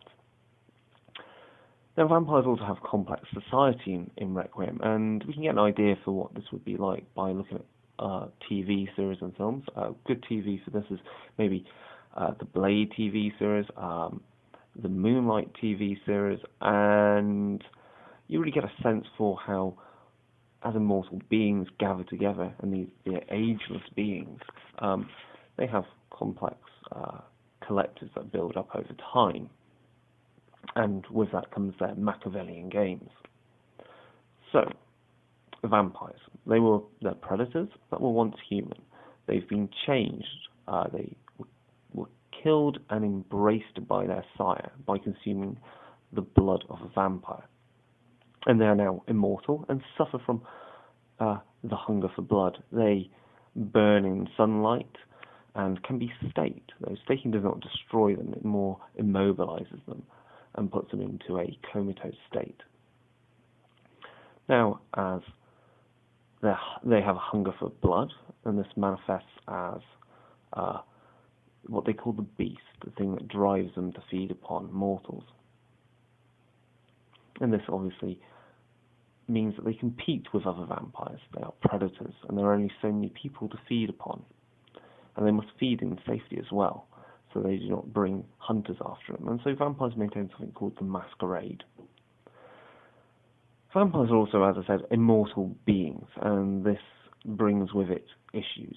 There is the weight of history. They can suffer from age-long feuds with other vampires. And they also have to deal with the tragic consequences of the loss of mortal companions and family. All of this means that vampires become lonely, bored, and paranoid creatures, and this affects how their society works. Now, the vampires in Vampire the Requiem are not all the same. You have clans. There are particular bloodlines of vampires with particular abilities. There are certain themes associated with them. So, for instance, Clan Deva, they are sensual and emotional, graceful vampires. Clan Gangrel, savage predators with the ability to shapeshift into animals. Clan Mekhet, secretive, inquiring, shadowy beings, fearing bright lights and capable of disappearing from sight. Clan Nosferatu, horrific, vile, fearsome beings. Some are monstrous physically, some just have an aura of terror about them. And Clan Ventru, commanding, aloof vampires with the ability to command the minds of mortals and animals, and are slightly unhinged.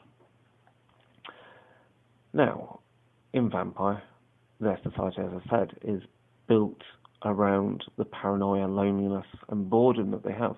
But also there are other things that influence vampiric society.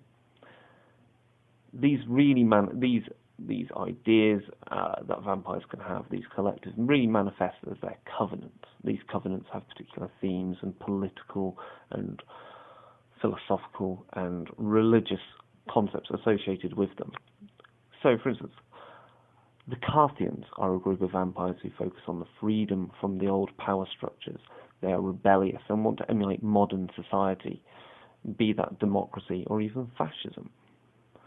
There is the Circle of Crone, cults of vampires venerating a variety of pagan gods, believing that they are born from the gods who were cast out by the other gods for being vile creatures. And the Circle of Crone has the ability to command blood magic known as Kruak. They understand that they are ostracized from the cycle of life, and so they spend time understanding what that means. There is the Invictus, lords of old. They are feudal lords. They value a meritocracy. They rule with an iron fist, and they have a very particular power structure. There is the Lancashire Sanctum, who believe in God. They know they are cursed by God, and in a way they are divine beings. They are wolves amongst the flock of sheep, reminding mortals of their place. And in some respects, they consider themselves sin-eaters, taking upon themselves the sins of mortals. And then there's the Ordo Draco, who are occultists, alchemists, and experimenters, who, through the teachings of Dracula, the founder of the Ordo Draco, they seek to overcome the limits of their curse, their vampiric nature. Now, vampires also have powers at their disposal. Certain clans find it easier to learn certain abilities. These abilities are quite varied. They're the simple, obvious ones, maybe, such as the inhuman speed, strength, and resilience of vampires. But then there's some more interesting ones, like the ability to command minds of humans, to command the minds of animals, to be able to read and sense thoughts, to hide in plain sight, to shapeshift and take the form of other animals, or simply to cause absolute terror. Now, with all of this, you can tell quite a range of stories in a Vampire the Requiem game. You can have the endless power struggles between the covenants of vampires within a city. You have the paranoia of being hunted by those who would like to destroy vampires. And then there is the more personal horror of having to deal with what it means to be a vampire, to feed on humans, to put mortal friends in danger, and to obviously have to overcome the beast, the very thing that drives you to feed on mortals. And then there is the unspeakable ancient evils that vampires can come into contact with, such as groups called like Seven and Belial's Brood, or spirits such as the Strix. And those are further expanded upon in other supplements to the game.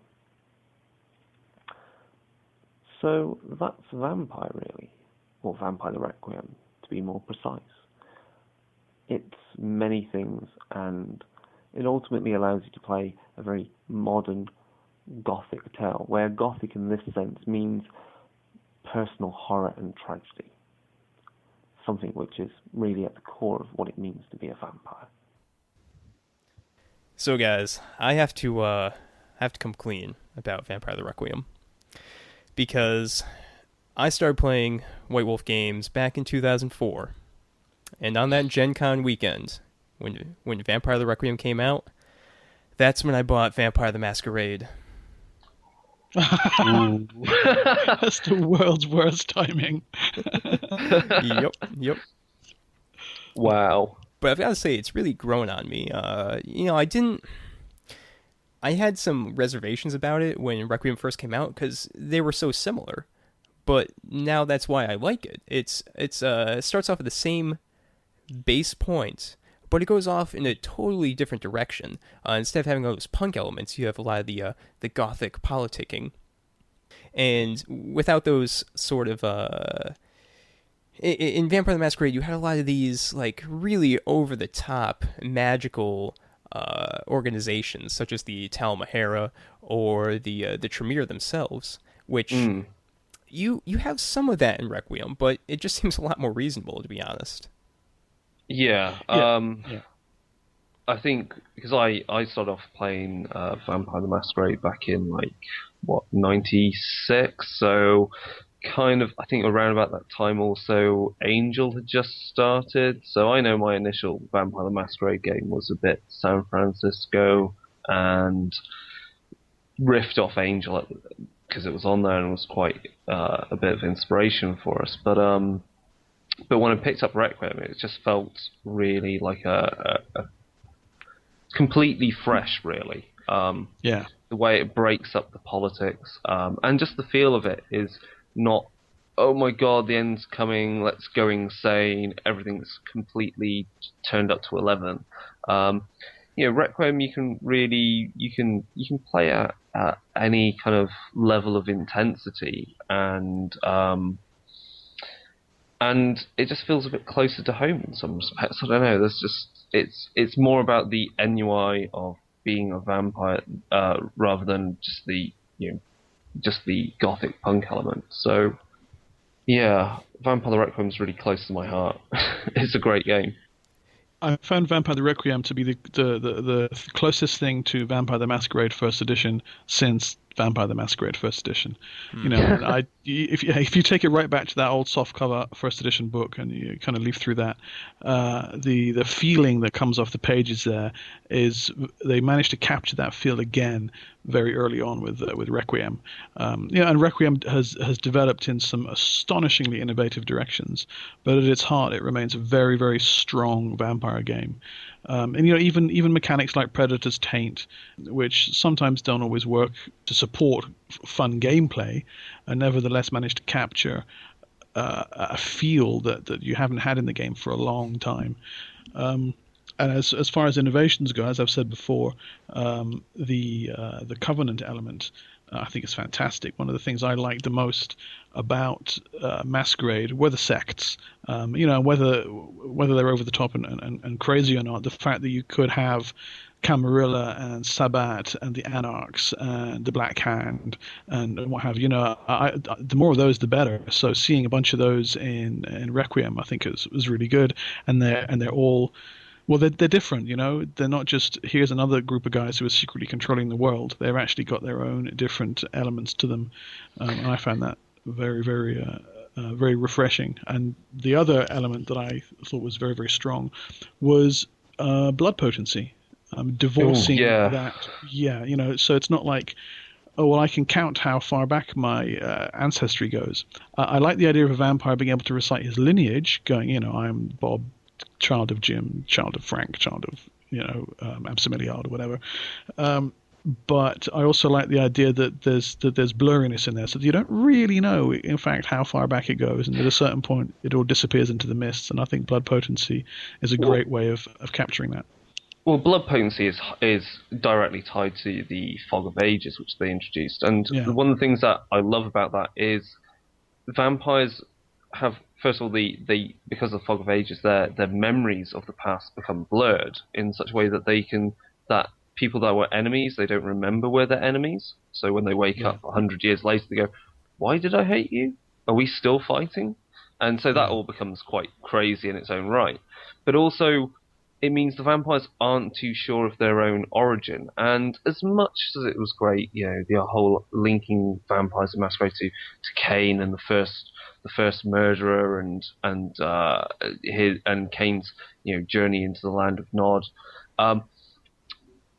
It just means that Vampire the Requiem games, not every Requiem game is going to be the same, because it's up to you to say, what's true and what's not. What is that origin? If you even bother to go as far as describing what that origin is, and it puts the mystery back in there. So it even means it doesn't matter how many bloody books your players have read, they will have no clue No idea, yeah. to your history.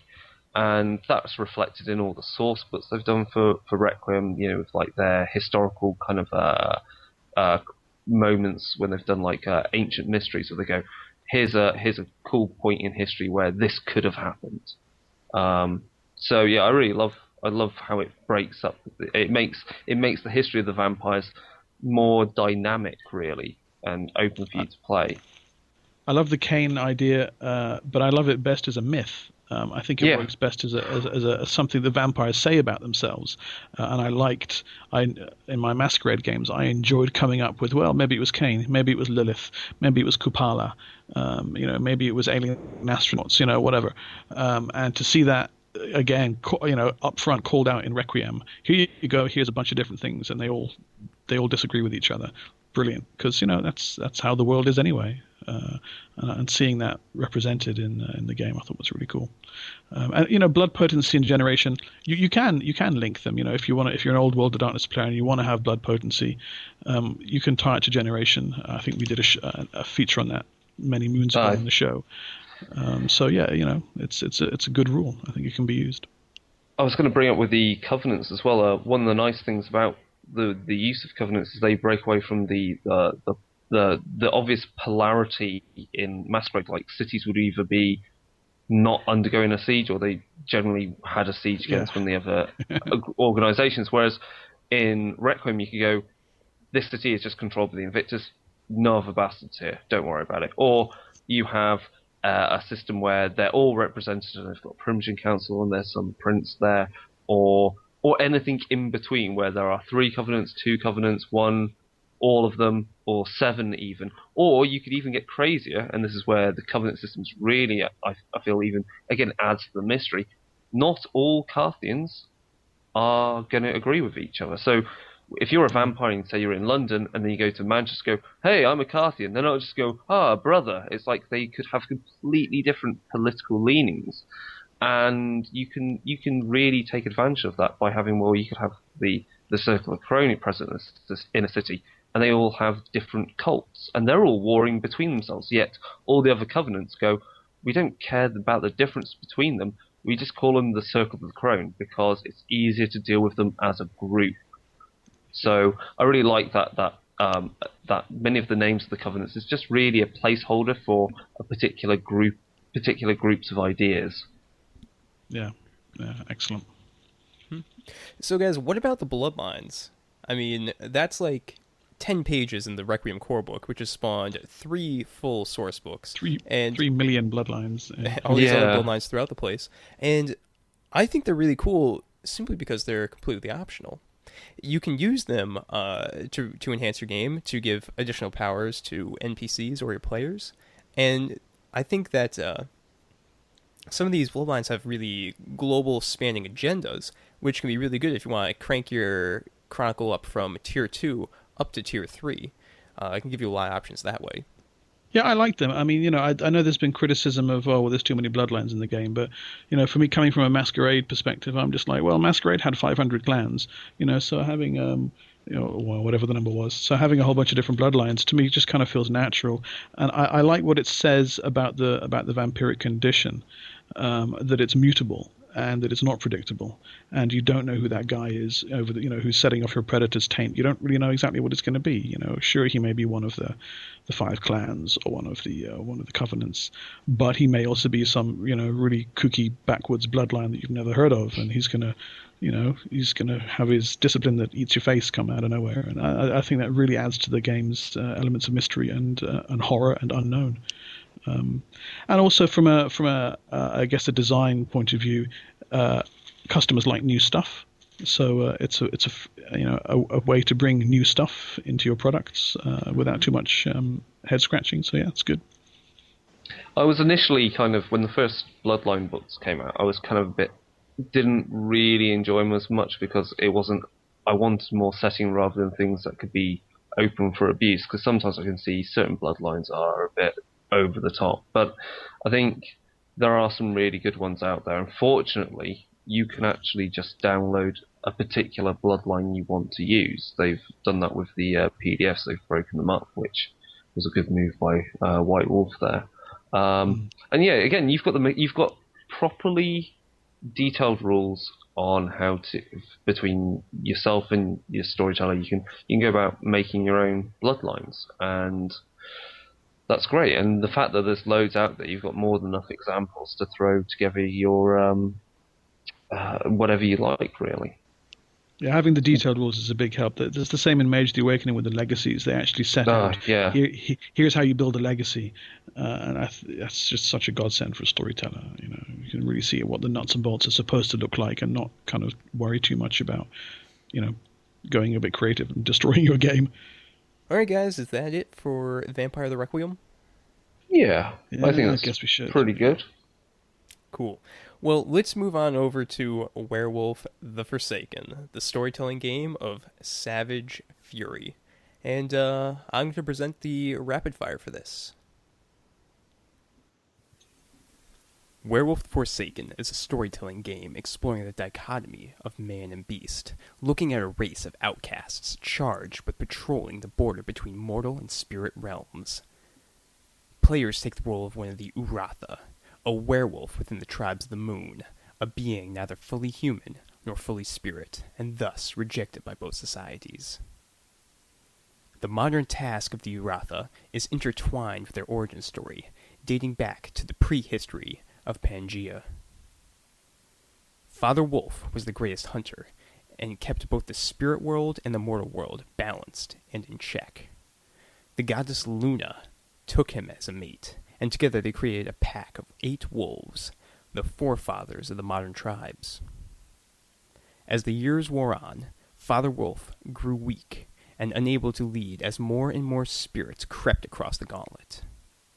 5 of Father Wolf's sons agreed that their father, the Pack Alpha, must be killed. In the ensuing battle, as Father Wolf was struck down, his howl severed the ties between mortal and spirit world, creating the scattered loci as the only bridges between worlds. The 5 Forsaken Wolves created the modern tribes. Werewolves are not typically born into a tribe. Rather, as they take the Oath of the Moon and are inducted into Uratha society, they pick the tribe that best follows their ideals. Each tribe has a patron, one of the wolves sired by Luna and Father Wolf. And, like the spirits they deal with, Uratha have a restriction they must follow, called a ban. The first tribe is the Blood Talons, who follow Fenris, the Destroyer Wolf. They are the warrior sect of Uratha society, and have the ban to offer no surrender that they would not accept. Next are the Bone Shadows, followers of Death Wolf, who seek audience with the disparate spirit realm factions. These occultists and shamans have the ban to pay each spirit in kind. While the Blood Talons and the Bone Shadows are tribes of direct action, the Hunters in Darkness have more subtle ideals. While charged with defending the loci, many of Black Wolf's followers are assassins and stalkers. Their ban is to let no sacred space in their territory be violated. In opposition to the Bone Shadows, the Iron Masters tribe tends to cleave closer to humanity, following technology and claiming city territory. The followers of Red Wolf must honor their territory in all things. Finally, the Stormlords seek to lead the Uratha by noble example. Over the ages, these Uratha have become almost aristocrats among their kind, and have kept the ban to allow no one to witness or tend their weakness. Diametrically opposed to the Forsaken are 3 pure tribes, descended from the wolves that did not attack their father. Over the ages, these werewolves have become twisted and perverse, mating with each other and consorting with unseemly spirits. The Fire-Touched, Predator Kings, and Ivory Claws tribes all venerate the deceased Father Wolf and have fallen out of favor with their mother, Luna. The pure aggressively battle against the Forsaken and actively seek to corrupt and convert. What particularly separates the Forsaken from the pure is their favor with Luna. While she cursed all of her offspring with a weakness to silver, she forgave the tribes of the moon when they took up their father's duty. While they still retain the silver weakness, the Forsaken have been granted Luna's auspices, a role and set of abilities based on the Uratha's personality and corresponding to the moon phase in which they first changed. The auspices themselves are the Rahu warriors, the Kahala seers, the Elodoth judges, the Ithair occultists, and the Iraka trackers. To keep balance between realms, the Uratha form packs and defend territory. The werewolf is driven by an instinct to hunt, and their fast metabolism ensures they do so often. Defending this territory, packs will come into conflict with other Uratha, pure aggressors, humans disturbing the spirit world, the grotesque Oslu spider hosts, and the vile Beshilu rat hosts. To combat these threats, the Uratha must use fang, claw, spirit gifts, and of course, social graces. Werewolf Forsaken is a game with lots of storytelling potential. Some games have, perhaps focusing on pollution of mortal world via the spirit, really lend themselves to a sandbox style of gameplay. That Vampire, the Requiem for example, does not. Additionally, the game suits itself to epic wilderness wars where the Forsaken face their pure brethren, the casualties of which appear as random wolf victims. In the end, Werewolf forces storytellers to galvanize the players into action, whether with a mystery or instant antagonist. Storytellers that are a bit lost for ideas or settings will definitely want to check out the Werewolf SAS Adventures Parlor Games and Coyote Falls. So guys, that's all I got to say about that. Uh-huh. Great. Yeah, so I've basically only run like maybe 4 sessions of Werewolf, but I really like it. I think it's got a definite feel to it, what kind of experience it's trying to get, which is this whole, the pack is central, and really how they treat spirits in the setting. Because I think we went into this, which episode did we talk about Werewolf and what kind of story it's trying to present.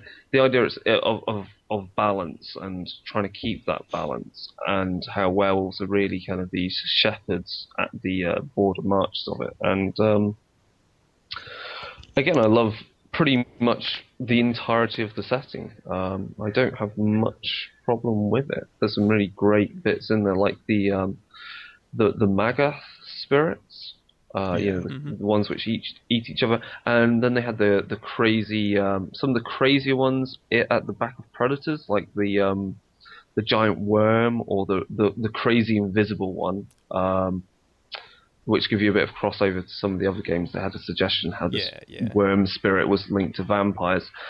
And then, was it in the Night Horrors book they reintroduced some of the creatures that were banished by the great I want to say Great Wolf, but he banished them to the moon. I forget the name.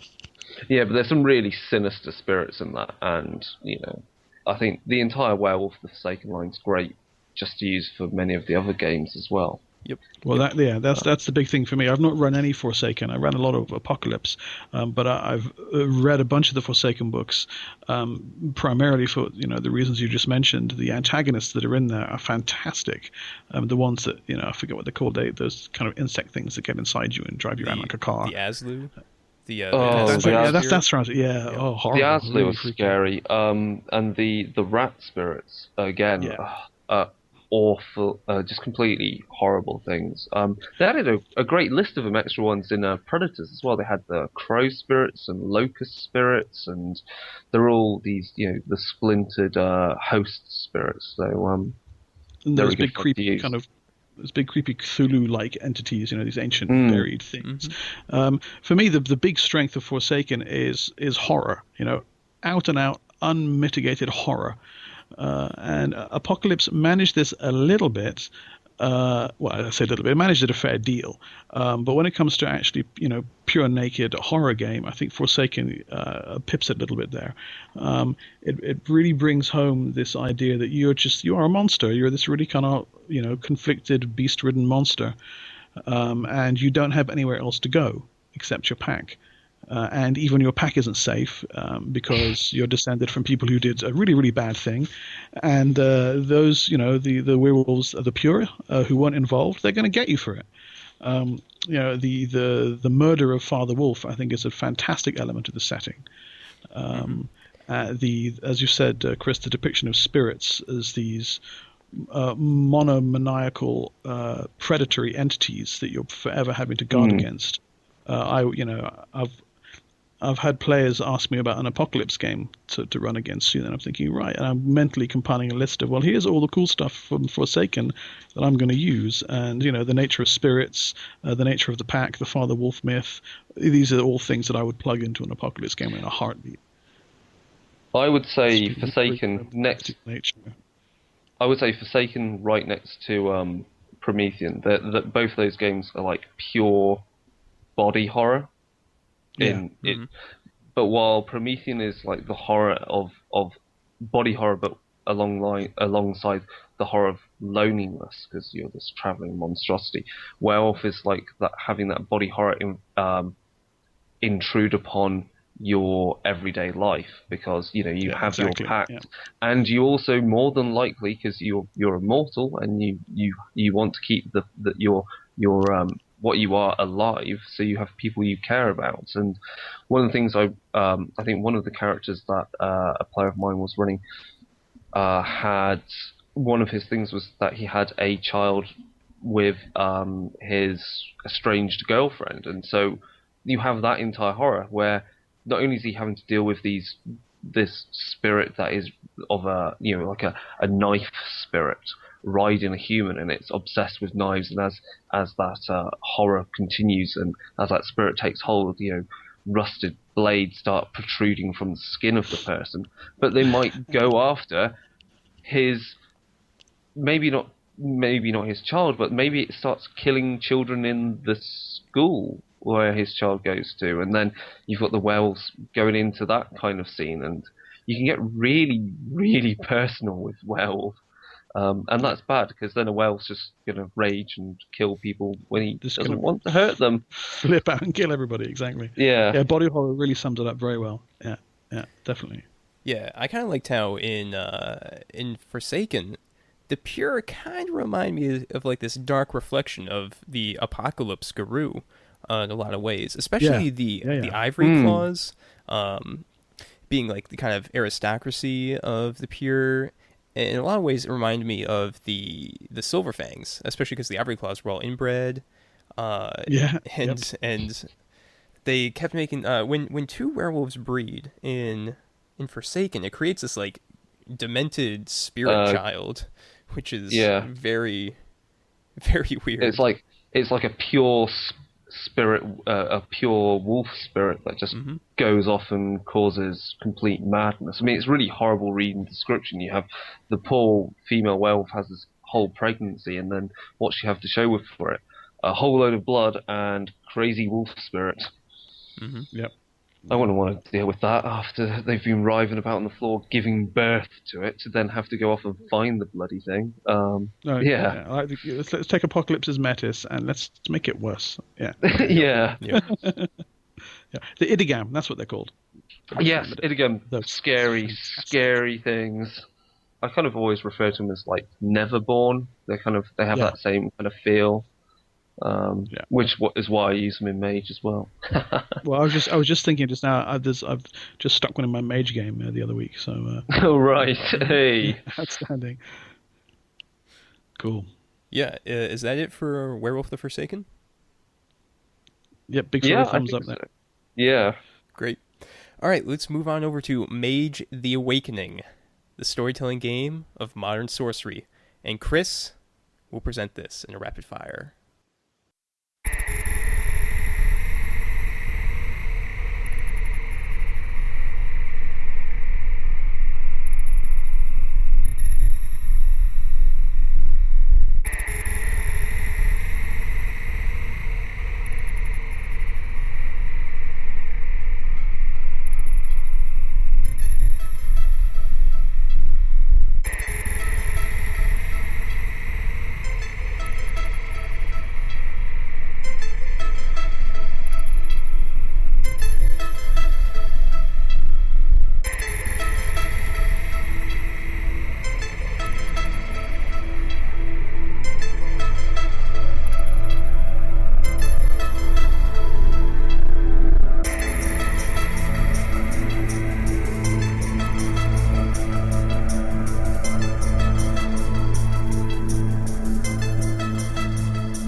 Hi, this is Chris Hanley, aka Dr. Ether, for the Darker Days podcast. And this time I'm covering for the rapid fire Mage the Awakening.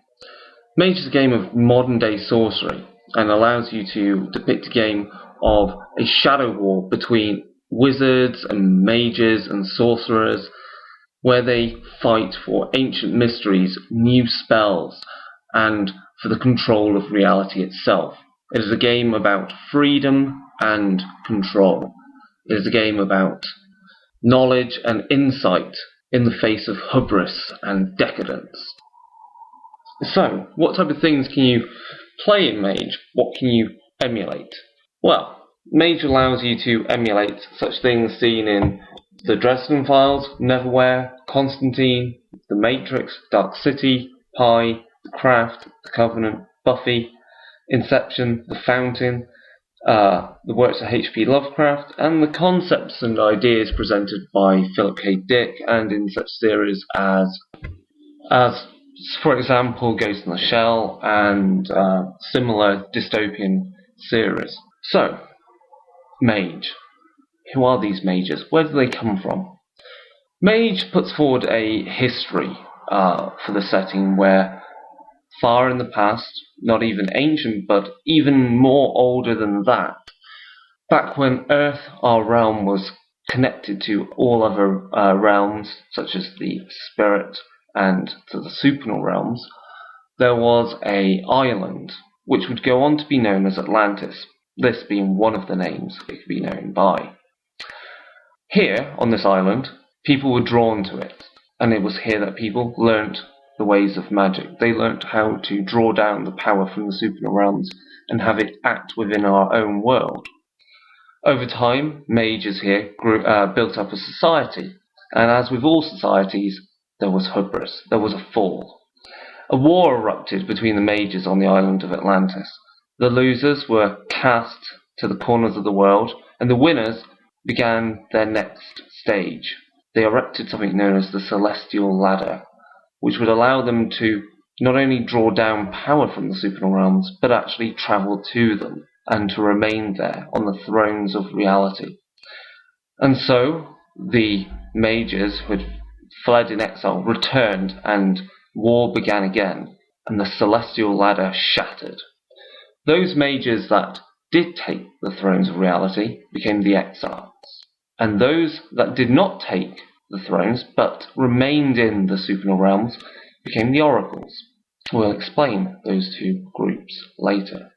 But what of the Celestial Ladder? It had shattered, and in its place was a void, the abyss, which prevented the magic of the supernal realms from flowing into our world. What does this mean? It means humans lost the ability to perform magic and also lost the ability to awaken to its knowledge. They were afflicted by something known as the Sleeping Curse. However, mages did get their powers back. Humans did begin to awake again. Why? The oracles. These Atlantean kings and princes went to each of the supernal realms and there built one of the watchtowers. These watchtowers, 5 in total, allow for magic to flow into our world and allow mortals to awaken to magic and find their way and find the path to these supernal realms. So, there's 5 supernal realms. What does this mean? Each of the supernal realms is attached to a particular path of mage, and this means that that path and that mage have a particular speciality in magic. So, let's go through the realms. The first is the primal wild, and mages of this realm have command over spirit and life. There is the ether, a realm of light and fire and lightning, and here mages gain command over prime and forces. Then there is the realm of pandemonium, filled with demons and darkness, and there mortals can learn to gain command of the abilities over space and mind. Then there are those mages that follow a path that leads them to the realm of Stygia, and here they gain power over the very forces, the very mechanisms of death and matter. And then finally there are the mages who go to the realm of Arcadia, and there they gain command over the powers of fate and time. So you have a path, and each of these paths has a particular name. We won't go into those just now. So, the mages were split off from the supernal realms, the abyss has occurred, and the sleeping curse has been overcome with the building of watchtowers. Now, what groups do these mages fall into beyond their paths? Well, 4 orders of mages exist, known as Atlantean orders, or the Diamond. They are the remnants of the society of Atlantis, and they war against their oppressors so that humanity may once more wake up to their full birthright to magic. The first is the Adamantine Arrow. They are a group of mages who are devoted to the concept of war, and that life is all a trial, and this trial and tribulation brings enlightenment. So their magic naturally reflects warfare, in whatever form that may take, for not all warfare is physical. Then there are those mages who are part of the Guardians of the Veil. These mages believe magic should be earned by merit alone, and that it is dangerous for magic to fall into the wrong hands or those without the wisdom to use it, for misuse of it brings on paradox and allows the abyss to grow and for magic to become weaker. They create shadow societies and mystery cults so that humans may be slowly indoctrinated in the ways of Atlantean high magic. The next group is the Mysterium. They are archaeologists, they are bookkeepers, they are the ones that discover the lost magic of Atlantis, and they seek every temple that they can find so they may have new tools to use against their enemies. And finally, there is the Silver Ladder. They are the mages who wish to lead all of humanity to their birthright and lead the war against the oppressive exiles.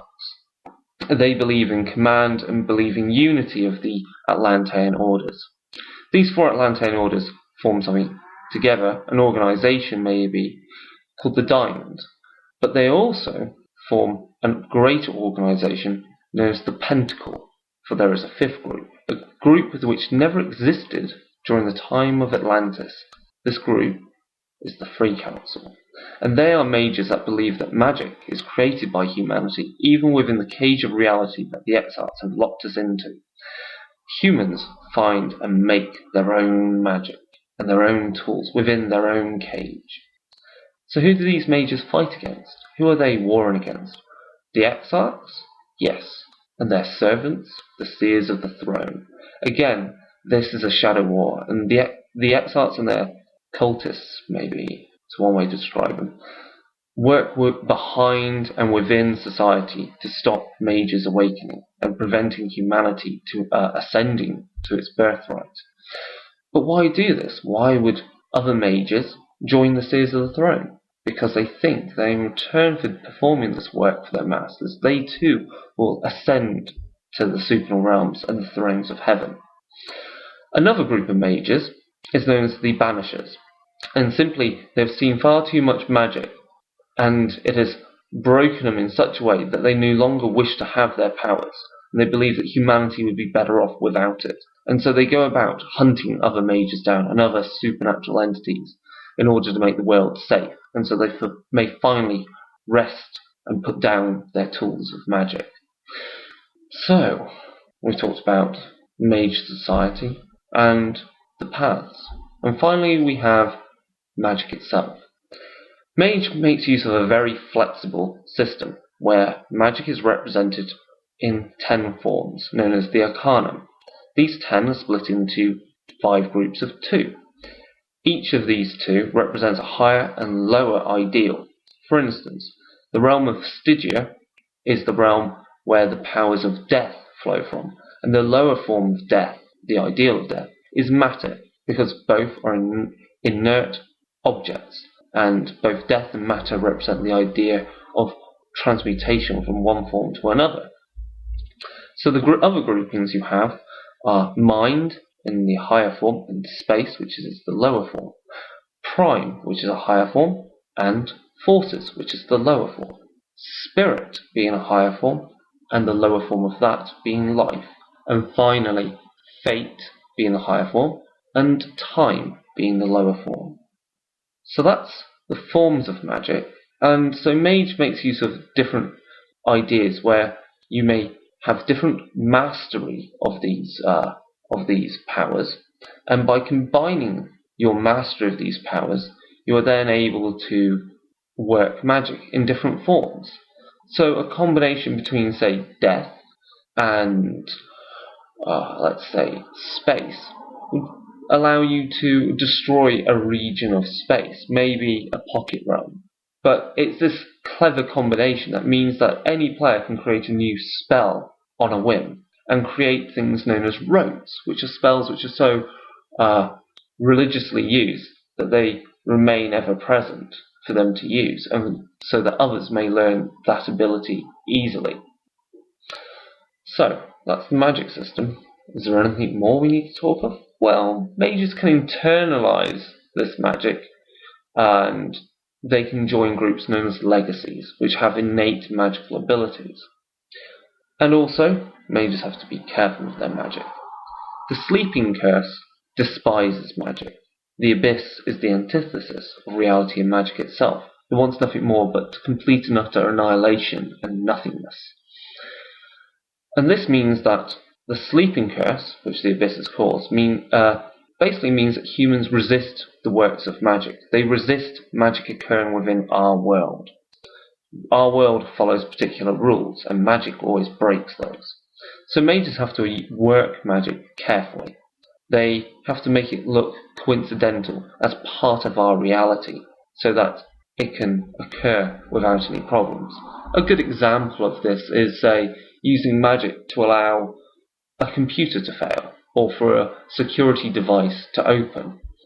And a mage can simply say, oh well, the power just failed, and that would make it coincidental. However, if a mage wanted to fly, well, that would be vulgar. And it's at those times when vulgar magic is performed, mages have the danger of invoking paradox. Paradox is simply our reality snapping back at us, snapping back at mages, and preventing them in performing their works. Worse still is that paradox also can help bring elements of the abyss into our realm. So there you have it. That's Mage in a nutshell. I hope it's been informative, and I hope you have great fun in using this game. One of the best things I would have to say about Mage is it's very open. It makes the most of imaginative players and rewards their imagination and creativity. And one of the best things of Mage is that every single book in the World of Darkness is ripe for plundering for ideas, as other supernatural entities make for great antagonists. Anyway, that's all. Thanks for listening. Alright guys, so I kind of haven't read Mage the Awakening, so Jason! I'm pretty much going to leave this up to you, although I do have one point I'd like to discuss later on about xenoarchaeology. Cool. Okay, cool. So, yeah, Mage the Awakening, I mean, really fantastic game that's, I think, like a lot of New World of Darkness games, has grown into itself. Mechanically speaking, they're clearly trying to do initially the same kind of thing that they were doing with Mage the Ascension, albeit with a different setting. And much as I'm a huge Ascension fan, I was really thrilled to see the very strong Gnostic element that's in Mage the Awakening. It's an area I've got a lot of interest in. So seeing that plugged into the game as a setting element was fantastic. It was something I did with my Ascension games. So seeing a new game with all this fresh material that I could plunder and loot, absolutely fantastic. Mage the Awakening, for me, the only thing that I suppose stopped me from dropping Ascension as a game was that it's has a very structured set of rules, and while I can't disagree with any individual rule really in Mage the Awakening, as a storyteller for me, there's just too many of them. So instead what I've done is taken the bits that I like and plugged them back into Ascension to kind of create this freaky hybrid. But that kind of minor niggle aside, it's very well constructed. I think the core book, Mike, is a hard read. Because it doesn't nail some of the game's best concepts right out the gate, and it takes a couple of other books. Tome of the Mysteries is a good example of this. Tome of Watchtowers as well. is. So, and also not intruders. Is it intruders? No, I've forgotten the damn name of it. The one with all the Atlantean myths at the beginning. Oh, Ruined Temple, shoot. Secrets of the Ruined Temple. That's it. Yeah. Secrets of the Ruined Temple. That one is utterly fantastic and pretty much, to my mind, required reading for Mage the Awakening. I have to say Sanctum and Sigil, because it goes more into how Mage Cabals work and how they form together, and also just more on the politics of their conciliums. It's a must-have read. You were saying with Mage Awakening, it feels like there's a lot of rules in there to use, and you just don't. It feels a bit overwhelming. And having run and finished a Changeling Chronicle, I can say the same about that. And I would say I'm glad that all the rules are there that you could use, but my main advice would be don't feel intimidated that you need to start using them all, because there's enough. Yes. There's enough in the Magic to have enough fun. Like the paradox rules, it's great to have loads of individual paradox things occurring, but it's hard to be creative like that time and time again, week in, week out, when paradox may or may not occur, and have something cool and wiggy like a paradox kind of spirit or paradox realm or whatever occur in Mage. That's hard to do, and you should always hold those back as a story element. I agree. I mean, one of the initial problems with Mage was, as you say, is the mythology they presented, which everyone just some people just went, "Oh God, no, Atlantis," and Yeah. Actually, that never bothered me because I didn't care. Vampire the Masquerade, no one complained about Enoch. It's the same damn story. It's exactly the same story, more or less. There's an ancient city, and then someone broke it, and then there was a flood. And now things suck, But Mark, there wasn't a Disney movie about Enoch 2 years before. Yeah, I never saw that movie, but I have heard the Disney thing mentioned a few times. But yeah. And what's the other thing? I don't know. Maybe they could have gotten away with it by calling it something else, and like Mew or Lemuria, or there's enough you can use. Exactly, and that's where I think Secrets of the Ruined Temple really comes into its own, because it says, well, look, what if Atlantis was, and then lists 50-odd pages of some of the craziest stuff out there, including some Philip K. Dick stuff, which is he's clearly a big inspiration in the game. But the whole Atlantis never ended idea is just fantastic. And I thought, right, that's yoinked right away, right there. Really, really good. Yeah, I think. And as also, a kid, sorry, carry on. I was going to say, one of the things I really love, another book, I know we're saying, Mage the Awakening, go buy it and play it, but you need to buy, and have to buy the other books with it to really go to town with it. The X-Arts book, the book for Sears of the Throne, I've finished reading it, and Which one, Sears or Reign of the X-Books? Oh, no, the actual Sears of the Throne book. Sears of the Throne, right, yes. And you read that and you compare them to old school Mage Technocracy, and you just feel like the Technocracy are just kids compared to these guys. They're so I find the X-Arts so completely sinister, especially because whereas old Mage kind of had that whole kind of magic versus science and all about paradigm, about consensual reality, the big difference is that Mage the Awakening is about objective reality and about the cage and finding magic within the cage that works, and finding bits of magic within the cage that still work from the time of Atlantis.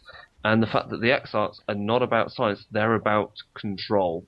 And so they're Men in Black, but using weird magical sigils. So to me, that's scarier than the Men in Black walking around with, small kind of like ray guns or so forth. It's or hit marks. Well, I think that's a hit mark stickle. I think there's an interesting angle there with Ascension, magic versus science. I think a number of its later writers have said, well, look, it really was supposed to be about freedom versus control. Yeah. And I think Malcolm Shepard's a great kind of proponent of that viewpoint, and rightly, I think. But I agree with you that, as with a lot of the comparisons we've been making, the New World of Darkness version, Mage of the Awakening, gets it right out of the gate. They nail it from the outset, because I guess they've had the 13 odd years beforehand to kind of find the tone. One comparison I've always found interesting is finding the supernal in Awakening, and then comparing it to what glimpses you have of the same idea in Mage: The Ascension. In Ascension, the idea is that your magic comes from your avatar, which is the fragment of one of the pure ones, which who hail from this essentially supernal existence that was shattered into the existing universe. And that's a really interesting parallel with Mage: The Awakening, where the supernal again is this unblemished existence outside of the universe, and mages create magic by drawing it down into the fallen world. So you have an idea there where both games, in fact, feature magic being produced by the supernal, whereas in Mage: The Ascension, you explicitly have a shard of the supernal inside you. And in Awakening, in a certain essence, the supernal realm exists internal to the mage as much as it does external to the fallen world. So I found them closer there than they at first appear on the surface. I don't know if that rings true across the game. That's quite cool. What else was I going to say about Mage? I mean, one of the first things when you open up the book is how much is devoted to magic, like the actual magic system, and even better, examples. Examples. Yeah.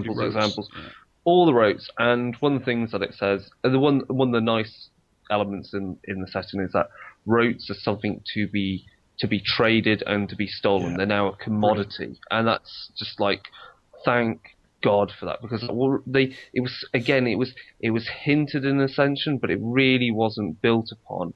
And of course, for people coming into Mage, you go, well, what can I do with my character? Well, there's 20 rotes there you can do with your Arcana, and if you don't have the rote, well, you can just do it as creative thaumaturgy. So you can do it anyway. You just can't do it as easily, and I love that. It's just brilliant. And I love Legacies.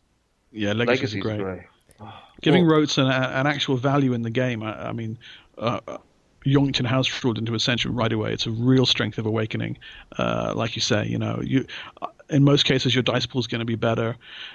Your paradox is going to be lighter, easier on you. You're going to have a lighter resonance imprint, and most of all, they function as treasure and trade. So you can, I'll teach you the Ball of Abysmal Flame if you give me 600 TAS or whatever the case may be. Very, very good. And sorry, go for it, Mike. Thanks. And rotes just kind of makes sense in a way, because you're always going to have that like kind of go-to spell, or just in real life you have your go-to I don't know, text editor. Like I've got TextEdit, I've got OpenOffice. You've got the one that you particularly go to, but you also have other skills that you can use in other software. Just to put it I was going to say, Mage: The Awakening there's an app for that. you want to remove someone from history? There's an app for that.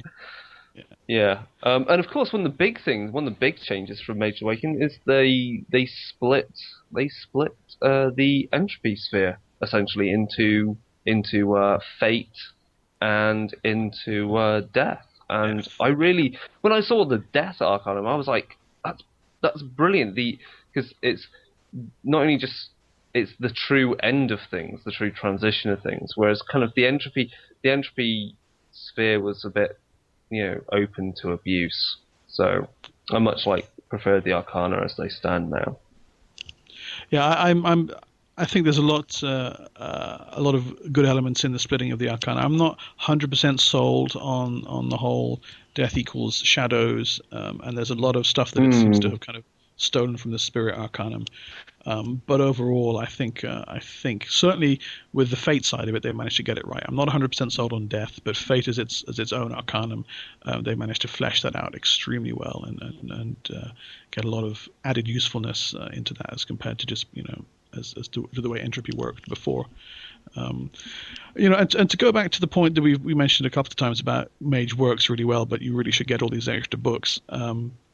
I think, like you said, there's a couple of books that are, and this, I suppose this is a drawback of the line, which you kind of need. Ascension was the same. The core book was good, but the game didn't come alive fully unless you picked up a couple of others. And for Awakening, I think Tomb of the Mysteries, Sanctum and Sigil. You've also mentioned Watchtowers. I would definitely add Secrets of the Ruined Temple. But then beyond that, you get these books where you don't kind of need them. They're not required, but my God, do they add levels of awesome to your game if you have them? And for me, the one top of that list is Astral Realms. That's just an utterly fantastic book. I need to read that one yet. Yeah. Oh, it's very good, very good. Summoners as well. We mentioned very, very cool, that one. And Intruders. Crazy stuff. Intruders is very, very good.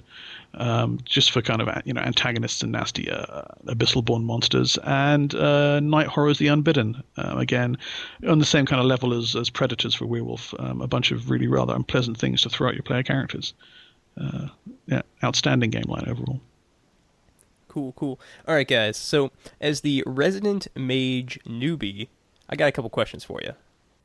And let's just start off by let's talk about xenoarchaeology. So this is a term that I grabbed from the Babylon 5 spin-off show Crusade. I'm not sure if you guys have seen that.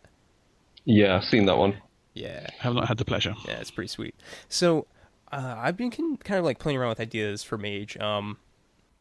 Like, could they...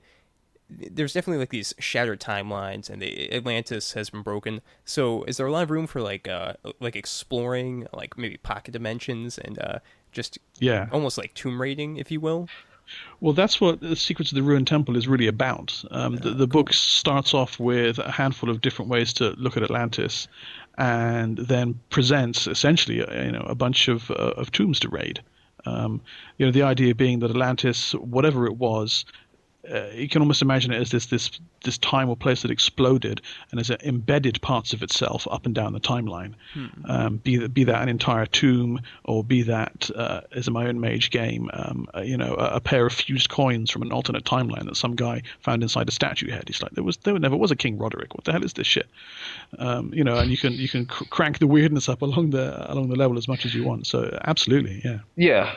And as you said, with the idea of pocket realms, I mean, Mage the Awakening allows you to explore various different parts of reality. So you have, obviously, you can go into the shadow, which is featured in Werewolf. With the Book of the Dead, it's fairly easy to deal with ghosts and then go into the underworld. There's nothing really stopping you investigating even things like the hedge of Changeling, and then you can start dealing with the various different layers of the astral realms, which represents your personal internal mind and subconscious. And as you go down, you get finally into kind of like the dream space of the entire world, and that's where you find all the possibilities, and those are like other dimensions and other realms. So yeah, you can definitely do xenoarchaeology, where there's another Earth where Cro-Mag man never, went extinct and still exists. Sliders. So, sliders. Yeah, totally. You can totally do sliders. I was going to, and on that note, with dealing with like your own internal, you could all with your own internal astral realms. So you deal with your own dream space. So it's totally plausible to find, I guess, Atlantean ruins within the dreams of your own subconscious, which is a crazy concept. And you can relate that to the fact that another type of spirit they introduce in Mage is the whole idea of dealing with goiter, which are your own personal demons that you bring out. Brilliant. And the worst thing about those is they can start, starting to use your own abilities, your own powers. So, xenoarchaeology, do it. It'll be fun. Yeah. All right, cool. Yeah, second plus for the Goetic demons. Very good. Great. So is that all we have to say about Mage? Yeah. Well, no, but we've got to stop somewhere. Yeah. Yeah, just as a last comment, as a Mage the Ascension player, if you're a Mage the Ascension storyteller, don't be put off by the fact that it's not purple. There are enough ideas in every single Mage the Awakening book that I've ever read to plug back into your Ascension games. So whatever version of the Mage game you're into, you really want to go out and pick up some of these books, because they are fantastic. Alright, guys. The cursed episode is done. We finished. We've won. We beat it. No one got struck by lightning. That's good. So, with that, Mark, where can listeners reach us? Darker Days Radio at gmail.com, and also on Facebook, Darker Days Radio.